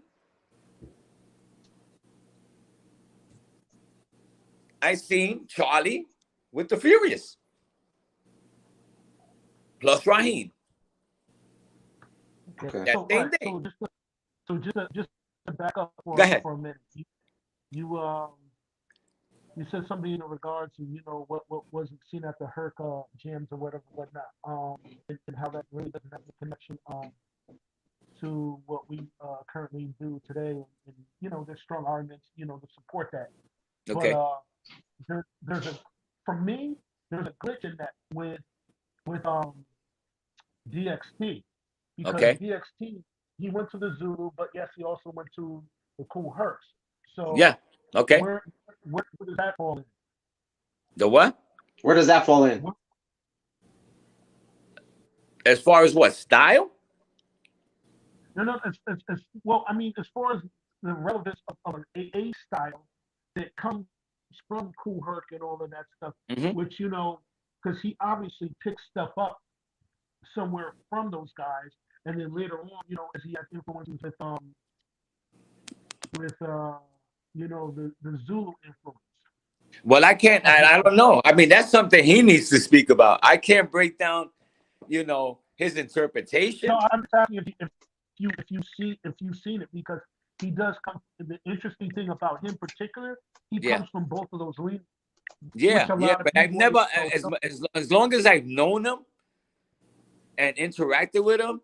I remember one time he went and he said, "Oh, I'm gonna go get my man B-Boy Harrock,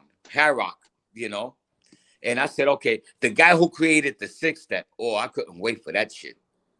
So he brought him in, and it's a Rocksteady anniversary and the Manhattan Center. Now you got Henry Chalfant there, you got all, Martha Cooper, you got everybody there, right? So he brings them in, and Legs has the poster of the Freshest Kids in the chair free, right? Yeah. He has that. So he's going, and he comes in and said, okay, this is all right, let me see what he could do. And then he goes and he's looking at DXC like, what the fuck is he talking about? He said, your man right here, mind you, I got Martha Cooper, Charlie Ahern, and Henry Chalfant. They there, right? And I said, well, apparently, he said you created a move called the 6-step. He looks at DXT like, what the fuck is he talking about? Because he didn't even know what the fuck was going on and why he was brought there. So I said, okay, cool. I would like for you to do it, do it. And he doesn't know what the fuck we talking about, right? So all of a sudden, I said, yo, no disrespect to you. I heard your name, coming out. He referenced you as one of the B-boys that created the 6-step. Apparently, he got it wrong, because the guy that's right there in that picture, his partner created the 6-step. Can you show me how a 6-step looked? You know what he did? He just walked out of there, and they were dying laughing. They were dying laughing. Now, if he says that I'm a lie, tell him I would love to have that conversation once again. Right. Yeah, we just watched a little bit of clip of DXT just now. Yeah, while you were talking. That's crazy. Okay, so let's open up so Pluto had a question. Dr. Derek, do you have any questions for Trac before we move on to more nerdy breakdance stuff, breaking stuff? Yeah, absolutely. So Trac, I've been just in conversations with people, and they have been trying to prove to me that Cool Herc, and this isn't really about Cool Herc, but this is more about Cool Herc's supposed influence, a guy named John Brown, the Plaza Tunnel, 1970, where Cool Herc says, and I saw the interview where he says it, 1970, hip hop begins. Now the narrative is John Brown teaches Herc in 1970 at the Plaza Tunnel how to extend the breaks, and John Brown is playing the breaks for the B-boys. So we got John Brown, 1970. Then we got Mario, Disco King Mario, 1971, who's extending the break. That's my guy. For the B-boys. That's my man. King Mario, that's my man. Then it keeps going. Him, and Speedy, and Theodore was supposed to open up down yonder a roller skating rink that became the Devil's Nest. And he used to live on Webb Avenue here, and we used to always be with him. Me, Speedy D, and Theodore. And Theodore could vouch for that. Yeah. So my question is, you know, everybody, I just got into a conversation last night on a live I did where somebody was saying Pebbly Pooh is saying that she was B-girling in 72 for DJ Smokey. My personal opinion is that that's not what they were doing. Exactly. That doesn't come until 75. I don't know what they're talking about. Can you speak to that? And you're out of camera, by the way. I can't see you, bro. Okay. Oh, there you go. Yeah. All right. Now, I can't speak on that because I can't see an evolution from that. And I won't dispute their arguments about it.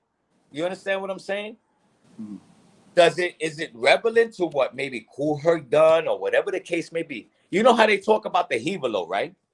Right. All right, here we go. Okay. Here go the Hevalo. Here we go. Okay. This is what I was like, after he said this, I was like, you're going on my show. Like, okay, here we go. You know what the Hevalo, right? Put yourself in the shot. Yeah, can you put the camera down a little bit? There you go. Yeah. Here we go. The Hevalo. That was my uncle's club. The Hevalo stands for Jíbaro. That's what that means. Jíbaro, Puerto Rican hick. Okay. Now, if you ever seen Bronx Tale, when Sonny beats up the gangs, right? Yeah. My uncle's bar was that same way. You walk in, the bar is on your left side. And then on your right side, they would have pinball machines, right? Back then. And then they used to have this little one with bowling. You put sawdust, there's a metal puck, and when you slide it, the pins go up, right? Right behind that, in the back, there was a little wooden stage. So when my uncle's musicianal friends would go there, right? They have a little stage for them to just do a little jam session there, right? And what my moms used to do is my moms used to tell my father, he always drove trucks. So for my father not to stay out all night, my mother would say, "Oh, Luisito, he's bored here. He's not doing nothing. Take him with you." So when he would park his car and we would go to my uncle's club, that's his excuse that he has to come home. You know what I'm saying? Because then my father, what he did is that he would go park his truck and I would go with him, right? I would go with him. And then he would have to bring me back home. So that was the trick to that. Now the Hevalo, when you go up Burnside and you're going towards Jerome Avenue, you know Jerome splits east and west, right? Because you could be they coming up from Echo Park, right? You from Echo Park and you're going up towards Burnside, right? That's the east side. When you cross the street and you go to Davidson, that's the west side. My uncle's club was on the east side. So when you turn at that corner, it was the third storefront place. You had little, stores and then McDonald's was right across the street. It's right across the street from it. And that shit has been there for years. Because that's where I would get my burger. And when my mother come and he said, "Oh, I'm not hungry." What the fuck you ate? I'm hungry. My mother's gonna feed me.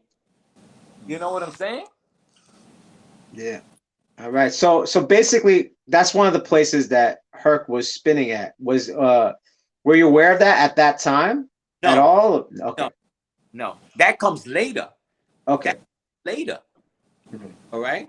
When my uncle did is that he wasn't getting the clientele. The musicians wasn't coming like that.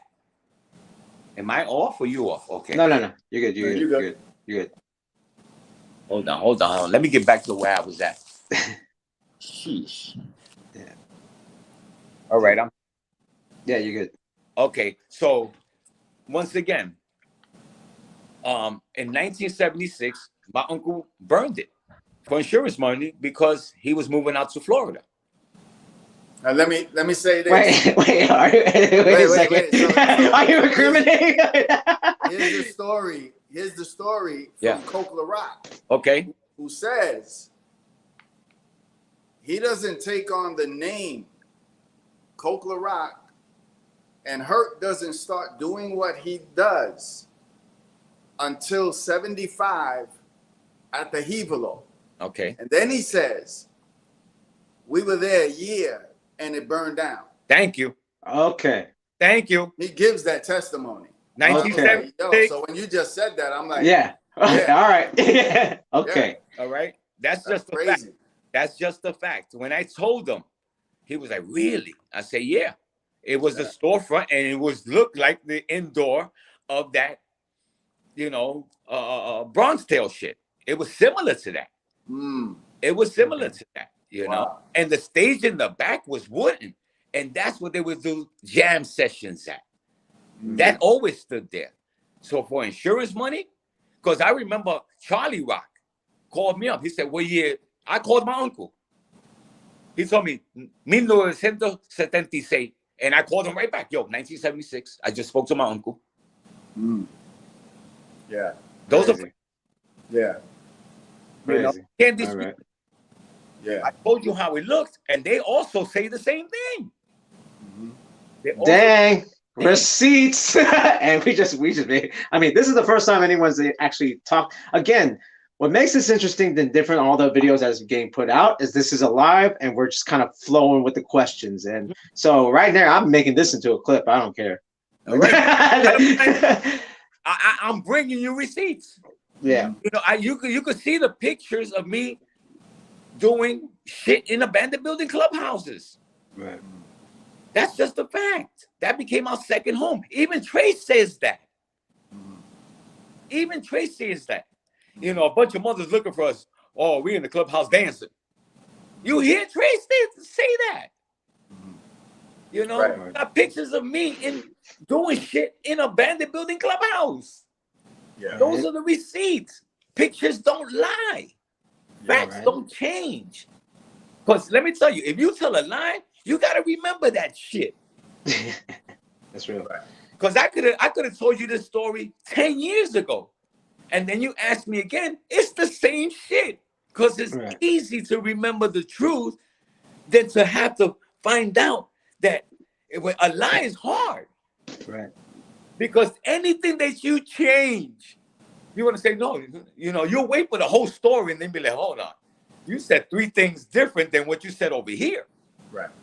You understand what I'm saying?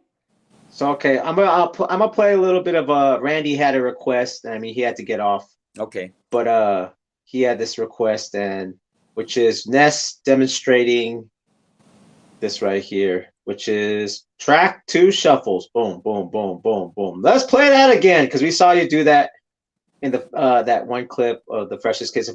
How did you come up with this? All right. You know how we used to go and do like the shuffles in the front side to side? Mhm.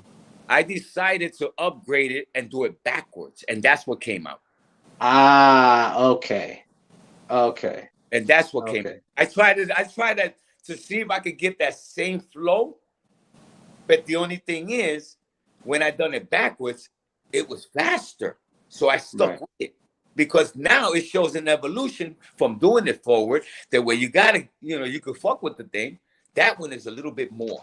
And the reason I liked it that, because my waist is out. So if I wanted to do a transition, it's easy for me to move my waist and get into more stuff. Right. You know, everything has to be transitional. Blue don't know for a fact. Everything in the dance has to be transitional in order for you, for you to actually complete something. And when that starts to happen, people go, whoa. You know, that's what you want. You want to see that whoa factor. That whoa factor saying, damn, I got something new. Right. You know what I'm saying? If your boys ain't saying that, somebody in the crowd is gonna say that. Whoa, what the fuck? Especially the guys or the future guys who really want to come at you now. You know what I'm saying? Because they're into that shit right now and they want to test their skill. Yeah. I don't give nobody that chance. I really don't. Yes, sir. You know what I'm saying?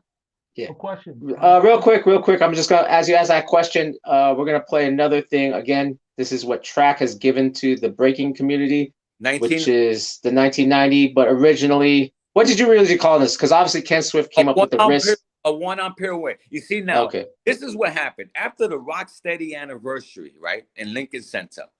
They had a show on Channel 2. It was like a half-an-hour show, and it was called Two on the Town. So these people will go to find out what was happening in Manhattan, and they will cover it. So they found out that they had a battle, and that was the talk at that time. So they went to the Rocksteady Park, right? And they were talking about the battle. Now, all of a sudden, Leg says, well, this is my partner, Prince Ken Swift, doing his 1990 backspin. Right. And I was like, wow, I like that fucking name. And I told Kenny the story, and he agreed with it. I said, the reason I called it a 1990 is because I stole that name from you, from that clip. Now, are they still doing the 1990 I created? No.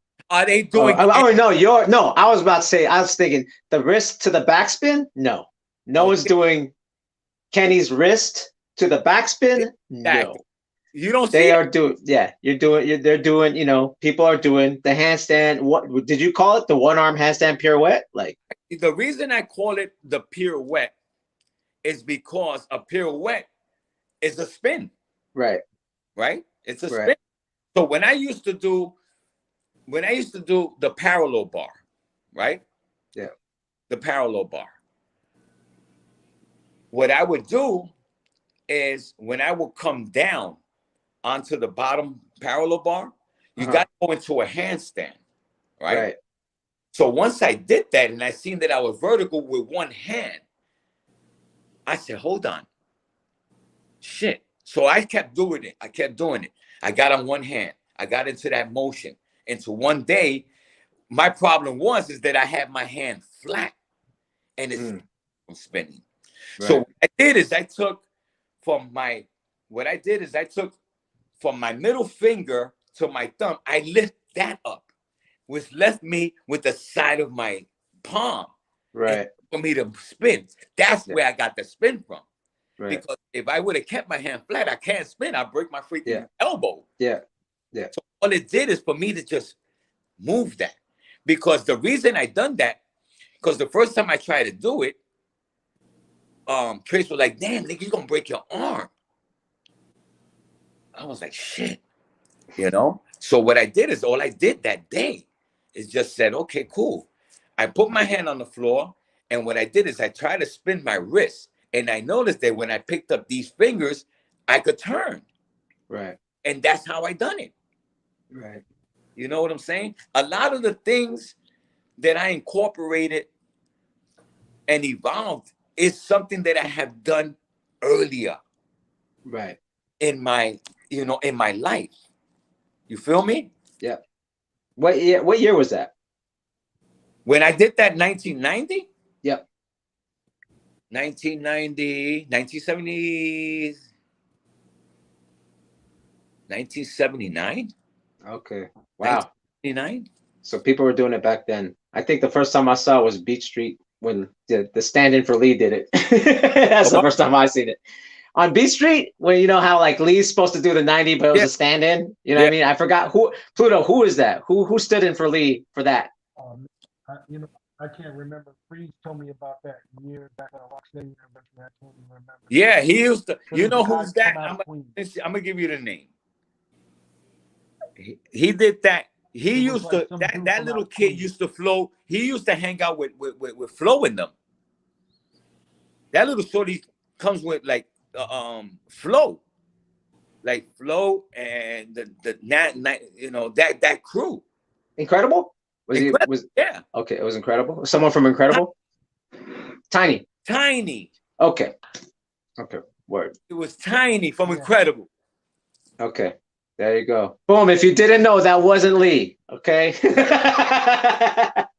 All right. Let's get it right. Tiny Yeah. from Incredible. There you go. All right.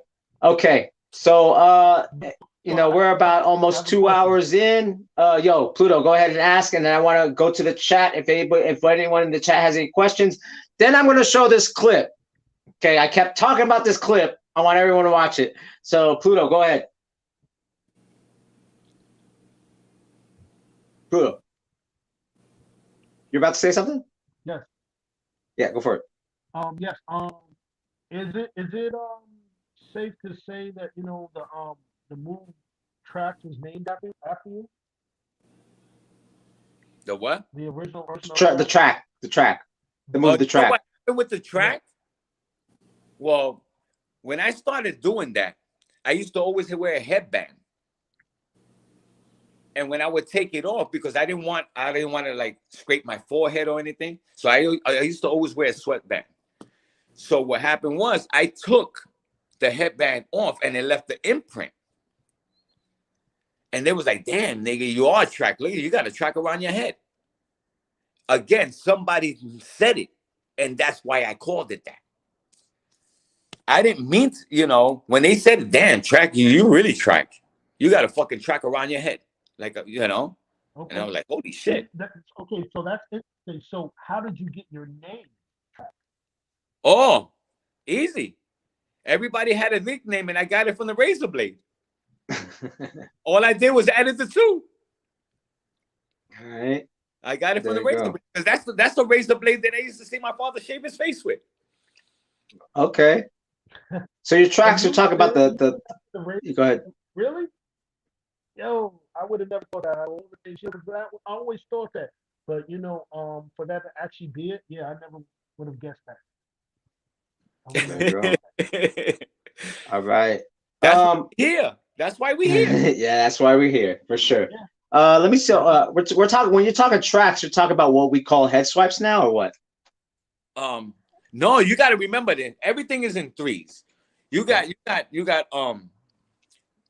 If you look at this, everything comes in threes. The first backspin was JoJo. The second backspin is Mongo, right? Mm-hmm. Yeah. And then the continuous backspin is leg. They go your three. Right. They go your evolution. Right. But then you had somebody named Airborne who was doing that without pushing off. You need to check out Airborne. And this is to go to a windmill? Oh my God. Look at Airborne. Is he around? Airborne. I remember him. There's a clip of him? Can I find him? Get a clip of Airborne. When I seen him, let me tell you, when I seen him perform when I seen him go off, it was everybody went there over there to do the B Street, to audition for B Street, right? Mm-hmm. And I think he's from Dynamic Breakers. He's from that. Okay. He's from right. Look at him. His name is Airborne. Okay. And then he would get up and do like an Elvis shit with one leg with Elvis, like not like Chuck Berry with one leg up, hitting the guitar. Okay. I'm trying to look for him. I am not finding anyone. Yeah. Airborne. Oh, okay. Airborne Spider? Is that one? Okay. Dynamic Rockers, 80s. Not Airborne. No, it's got Dynamic Breaker. Dynamic Breaker. Okay. Yeah. I'm looking for him. So we're talking about going to a windmill without hands, right? We're talking about from the top. Yeah. Well, the first person that I've seen that was Chino from New York City Breakers. Is that the same move? Oh damn! Look at Action. I'm trying to look. Okay, dynamic breakers. Airborne. I'm trying. Yeah, I'm looking. I'm digging. I'm digging. I'm trying. I'm trying. This guy, I was like, holy shit. It's Word. But this is like. But this is already the '80s or what? Yeah, Yeah, this was Yeah. in the audition for B Street. Oh, okay. Yeah. Okay. because Dynamic and New York City Breakers were originally supposed to be in Beat Street. Rocksteady wasn't supposed to be in Beat Street. Yeah, I know. The discrepancy. Yeah. And then Rocksteady, was like interjected to take. Oh shit! My bad. Sorry. This is I think this is Airborne, right? Airborne right here. Is this him? Where is he? I just looked up dynamic breakers. Yeah, gotta see Airborne doing his. You see, this looks like more routines. Right. Which one is I'm thinking? Okay. Let me see. I just looked up the name and yeah, that's it. So right here it says Airborne right here. Airborne, one of the best B-boys right here. I'm telling you. When I started doing Air CCs, it was because that motherfucker. Damn. It was that motherfucker. Nice ass backspin. Trust me, when I seen him do that shit at the fucking Roxy, I was bugging. I was fucking bugging. At that time, that was definitely known as Queen style. Right. All right. Like the boroughs had definitive styles. Each borough had a definitive style by the time the 80s came. Yeah, it seems like that was like like that. I mean, obviously it's pivotal for a lot of us from that time. All right, we're almost at the 2-hour mark. They had a brother. They had a brother named Powerful from Brooklyn that was sick. Powerful. People have asked about Powerful, and actually, he was in the same crew as Buddha Stretch. Yeah. So he was in the same. So supposedly, this is the lineage. Is like when you see Storm do the pop up from the backspin to his feet with no hands. Supposedly, Powerful was one of the influences in that that order. I'm giving you. Let me tell you, if I'm giving you the fucking names. Yeah. I've heard that name. I actually have heard the name Powerful. You know what I mean? Yeah, the kid was nasty. All right. Nobody talk about him. So real quick. Brooklyn. Brooklyn B-boy.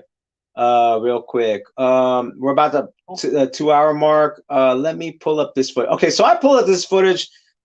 Okay. No one has seen this footage before. I told Trac about it. Pluto knows about it. Okay. You let me know what you think. So this is dated 1974. And like you said, I asked you in the phone track, there's no footage of anything from New York at that time, I believe, right? Like you think of any dance. No. Nothing. Like the most you have is like Soul Train or maybe the Lockers performed. Yeah. I know. That's something that is visual to us because all that shit that they say in black and white, come on, that's the late movie. I mean, yeah. We were into fucking cartoons and shit like that, really. Right. How influential was that? Yeah. All right. So I'm gonna play a little bit of the song again because of the copyright, because I want to monetize this eventually. I got you. But I'm gonna play the first part, and maybe for those who are from New York from the 70s, you might remember this commercial. It's a commercial. I don't know how I found this. I found this 13 years ago, lost it, and then all of a sudden I found it again 2 nights ago. Okay. And it is for Casablanca Records. So check this out. Story of Casablanca Records. Go to CasablancaBook.com or click on the link in the written matter.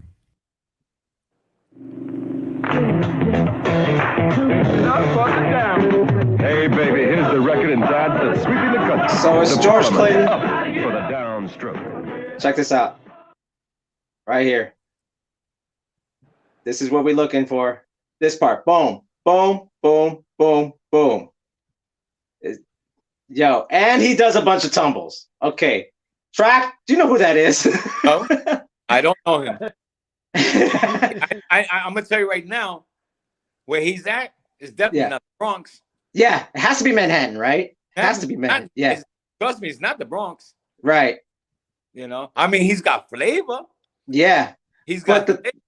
This is the first time we're seeing, and here, check this out. Let me back up the clip a little bit. Let me back. So here, and this is why it's a receipt. Boom, right here. Let me pull this up now.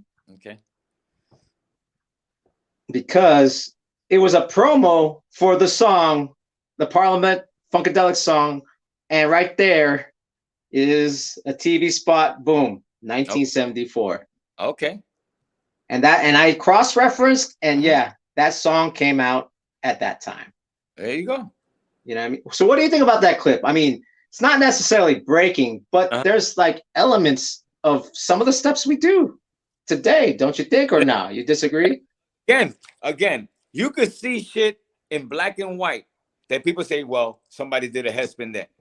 Motherfucker, you crazy? You think we were watching that? That shit came out in the late show. Right. You know, I mean, we're kids. You know what we used to watch? There's 3 things that we watched every year. It was West Side Story. Okay. All right, West Side Story, right? You have Lauren Hardy, that Christmas shit. Mm-hmm. March of the Wooden Soldiers. Or we was watching the crucifixion of Jesus Christ. Right. Those were the 3 things. And Moses. Charleston Heston, Moses. Right. Those are the shit that we watch on a regular. Especially West Side Story, when that came up, we were upstairs. Yeah. We were upstairs. Those are the shit that we watched. Right. Well, I'm not saying that you influenced, but then this is the first, like, I'm seeing 70s New York flavor, if anything. Yeah, no, let me tell you, then that's a fact. I haven't seen anything, you know, when you look at the 70s, it's always the lockers. It's always, and even for us, there's like footage. You know what? Yeah, go for it. It could be influence. There could be an influence from Soul Train of why he's doing those moves. It could be. But the steps, though, but to me, it's the actual. It looked like there's a rocking step, and looked like there's a cross step, and that's all. You know what I mean? He looked like he was about to do something before he tumbled. Yeah. Let me tell you, when it comes to somebody biting like Soul Train, those were the boogie guys from the 80s in the right. Who copy shit from the thing, doing the heartbeat. Yeah. Hey, that's what they were copying. You know, and I know the lockers because I know Tony Basil. Yeah. Girl. Yeah. That's Yo, shout out to Fast Break. He's watching. What up, Fast Break? That's what up, Fast? Tell her I said much respect and much love always. Yo, I have an interview with you and Wayne Blitz on this channel. Go check it out. Yo, Wayne Blitz. Yeah. Motherfucker was making noise in Manhattan. Crazy. Yeah. So Adrena says that cool commercial, but that's a paid gig. I agree it's a paid gig. But again, there's no footage of anyone doing something like that from NYC. Cool ass commercial. Yeah. I mean, it's George Clinton. Like, come on. Like, you know what? You might find something. You might find something, one of the old like Colt 45 videos or something. Maybe. Yeah. You know what I'm saying? Yo. Yeah, maybe. So this is what I'm saying. Like, for me, I don't know how I came up on this, but I'm happy to come, because look, this is NY. I mean, look at like this, the way this guy's dancing. It's like, you know, and then here goes George Clinton. You know, they're doing the regular dances, right? They're doing like some of the soul dances and stuff. But that guy, I mean, George Clinton's, he's wearing Gene Simmons boots in this. Because Casablanca Records, actually, I think they helped distribute the Kiss records. Yeah. Like, yeah. I was the star child. Right. Yeah. Exactly. Yeah. Kiss. But shout it. Yeah. So this is what I'm saying. That's why it's like I don't know how I came up with this, but I was just happy to come up with this because I don't know anyone that brought up you could tell that was an NYC style, if anything, right? I'll tell you, bro, I send you something. I send you a little surf music. Yeah. You the shadows. original Apache Yeah. in 1950 what? Right. Oh, I didn't. Let me double check. Let me cross reference the Yeah. shadows. I remember I've heard it before. The Something. Shadows, Apache. That is 1960 or no, 1959? In the 50s. It's before the 60s. Really? Check Okay. it out. I see a live performance in 1960, So but they I were, didn't. yeah. Look at it. Let's send you the link. It tells you 1958. 1950. Okay, crazy. But here, I'm gonna pull up. Apache, and it's the Yeah. same sound, Yeah. but it's more surf music. Right. Here's them performing live. I'm not gonna play the whole thing, like I said, because See, that's surf music. yeah. All right. Okay, I gotta stop because of copyright. You see? Yeah. My research. Yeah. Yes, sir. Yes, sir. All right. So, okay. So, man, we had a lot of people. Like I said, we had Fast Break. Shout out to Taekwon. He was on here. Shout out to Taekwon. That's my dog. Yeah. Who else was on here? Like I said, K1. K1. Yep. And again, Fast Break, bro. Yo, what's up? Okay. Dogs. So we're at 2:05. The chat before we start wrapping it up, does the chat have any questions or now I can hear you better now, Pluto. What's up? Come like through the show. Oh my through the show it was like now I can hear you. Oh, it's so fucking annoying, man. What happened? Go. I don't know. Ever since my I don't know, my internet kept messing up ever since yesterday, man. I don't know whether it's the rain or not, but next time I'm gonna reboot the router and everything from now on. Yeah, because like you're clear now. You're super clear. Of course. Yeah. That's how it works. Yeah. Pluto, I gotta give you props for your Pluto 7 thing, man. I appreciate that. You cover a lot, and I have to show that much respect. You cover a lot. I appreciate that. And Coming from you, that's a big deal. Yeah. The reason why is because you touch a lot of people. You understand? So we could always cross-reference on stuff that we could agree on. But the best type of argument is to agree to disagree, because absolutely, absolutely. And all I wanted to do was put it all out on the table for people to dissect, because people are like, "Yo, do a timeline." And I knew it wouldn't have been at that time. It wouldn't have been good to do a timeline for multiple reasons. But my thing is like, if you're really doing the research, if you're really following the people, if you're really paying attention to what people said, you would know what it is. I was telling because I've gotten a conversation about what you did on Marine Boys page, and I'm like, you guys don't understand. Trac's been saying this for years. This isn't nothing new. Y'all just weren't paying attention. Yeah. You wouldn't have these questions if you were paying attention. We could move forward and introduce more narratives that are more accurate with research if people would pay attention. But people are just slow to catch on to what's been said. No question, sir. No, sir. And I don't think I think the chat is cool. Again, Fast Break says we all have history, but most importantly, we still around to help get the story straight. Yes, sir. That's the biggest point. Yeah. And that's what I push. Sir. And that's what I push. And people like, well, what do you think about this? I'm like, well, go to that dude. I'm like, okay, I'll link you up. You could talk to these dudes, man. They're still here. You have to reach out to them or whatnot, man. Like I said, like I always said, history is made, not made up. Yeah.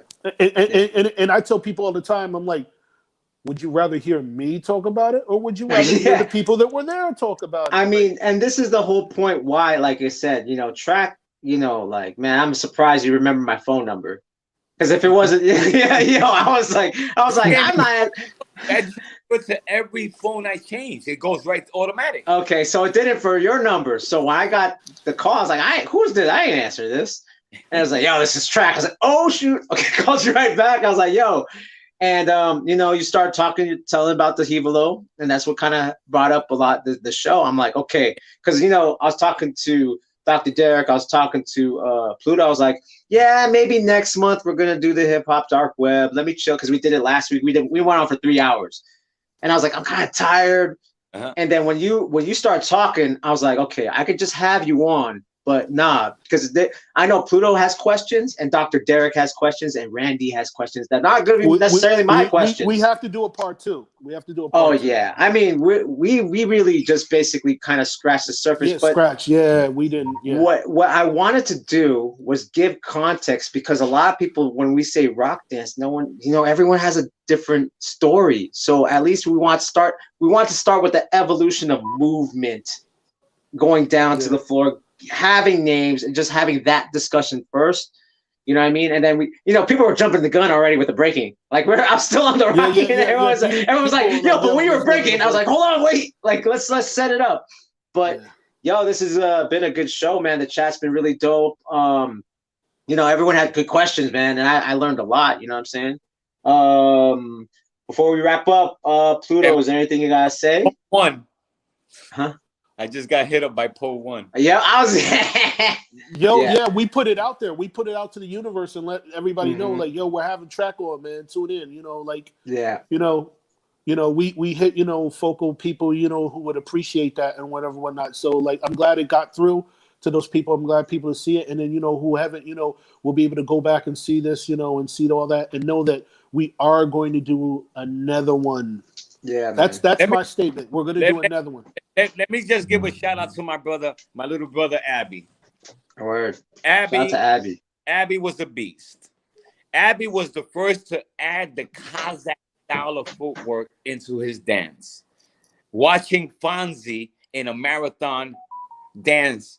Oh yeah, I remember that. Now, I remember that episode. Yeah. Oh, Abby also. He used to do this thing where he's like a scientist, and he make believe he has 2 test tubes, and he would drink it, right? Then he will shake a little bit. Then he will pick up his shirt, and his fucking his stomach will start to wave, and then he kind of shakes, and then he breaks it down. Wow. And he will break it down. Right. Yeah, a lot of hitters would pick up on that and do that in their shows. Yeah. Trust me, yeah. Abby was a beast. He was the cute little kid with the light eyes. That when he used to dance, it was like, damn. I used to take him. You know how sometimes you have like a little monkey, no, man. Abby was our little kid, man. We would take him everywhere, man. Word. Man, go ahead, Abby, do your shit. And he would do his shit. And not only that, he's a comedian. Right. He's a fucking comedian, man. I love Abby. Much better than Batch. As far as somebody who did something, there go my brother. Yeah, there goes Abby. There go my brother. You see, look at that Webo style. Yeah. You see that Webo style he added? That's that Webo style, man. Because he had the biggest Webo crew, HBO. Okay. With the baggy pants and the spike bracelets and the Webo boots and shit. Yeah, that's for another time. Like the Webo, like that stuff. We gotta talk about that eventually. You know what I mean? That's for the people that are like, you know what I mean, that don't know. We gotta talk about that eventually. You know what I mean? For the Abby and Batch, man. I love All him. right. So okay, but as we wrap it up, Pluto, you got anything to say before we wrap it up? Shout outs to everybody, who logged in, and watched the show and everything, and know that, the dark web, we're just, we're scratching the surface. We're gonna be hitting a lot of topics from various narratives, look forward to a part 2 with Trac with this, and we're still gonna be putting stuff together, and who knows, we might be doing it like twice a month. Maybe. It's a lot of work, man. It's a lot. It's a lot of work making thumbnails and Let me tell you, get the right people. Yeah.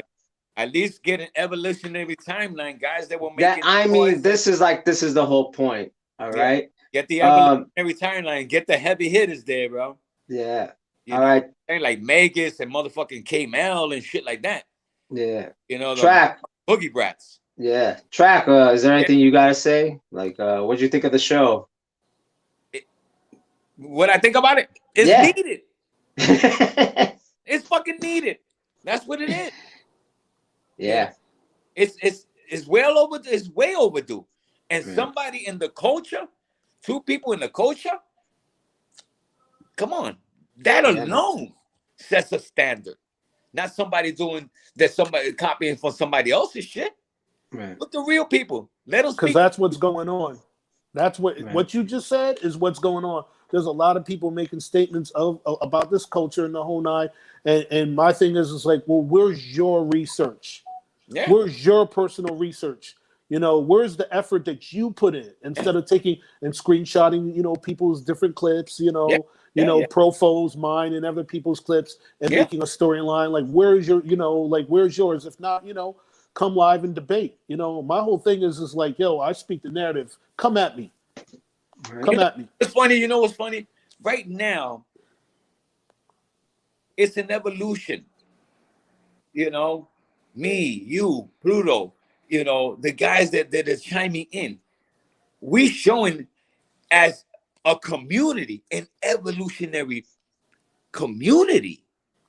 It's bigger than us. It has to be. Right. You understand what I'm saying? So everybody who's chiming in is in this, what we call hip hop community. Each of them either put in, you know, influenced, no matter what it is. That's why we gotta keep this. This has to happen. This was meant to happen because you're gonna hear it from the horse's mouth. You can't read the shit. Let me ask you a question. Yes, sir. Did the Hip Hop Museum approach you yet? No. Exactly. That's my point.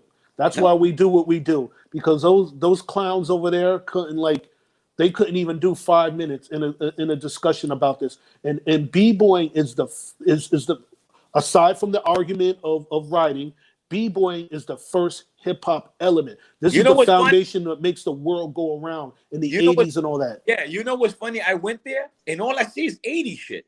Yeah. They did the 70s for like 2 weeks and that was it. And no b-boying. Really? No b-boying. No break, no b-boying, none of y'all. None of y'all. And I'm like, yo, what the fuck is this, man? Yeah. Yeah, but they're on some other shit. So, sooner or later they're gonna have to acknowledge what we do. They're gonna have to acknowledge what we do because none of them can do what we do and what we're doing. Yeah. So we're the standard when it comes to that. When it comes to this element, in the beginning of hip hop culture and the beginning of breaking, we are the standard that they will have to acknowledge. If not, I don't want any of my research or anything that I contribute in that place. Oh, hell no. Hell no. Word. Fucking no. I'll give him a tidy whitey with a shit stain on it. Once put this on the plaque. All right. Okay. Is there anything else you want to say, Trac, before we log off? Nah, man. This is well overdue, bro. Yeah. When we end the live, I want you to stay on. We'll have a chat. So maybe we'll schedule something or whatever. We'll have a chat backstage. Okay. Oh, all right. I had a great conversation with my brother Jimmy D today. Oh, word. Oh, shoot. So, okay, and this is why maybe we can have him on. Trac and Jimmy Lee on. And maybe that might have to happen. Yeah. Maybe that might, you know what I mean? He's over by you, so, I know, by SD, that's what I'm saying. Yeah. Tell you so that. check it. All right. So before we log out. When he left, this is what happened. He came to see me, right? Mm-hmm. He came to see me. And he had just finished graduated from Brandeis High School, right? So he came to see me, and he told me, yo, what I'm going to do with the crew and this and this. I said, give it the legs, man. Give it the legs. Those are the next hungry shorties, bro. Right. Just give it to them, man. You come back and celebrate, and whatever the case may be, man. Right. He went to the Army or whatever, and to the Navy. Yeah. He lived in San Diego. He was from Echo Place. San Diego. He followed in his father's footsteps. Right. That's why he's still in San Diego. Right, right, right. You know what I'm saying? That's my dog, man.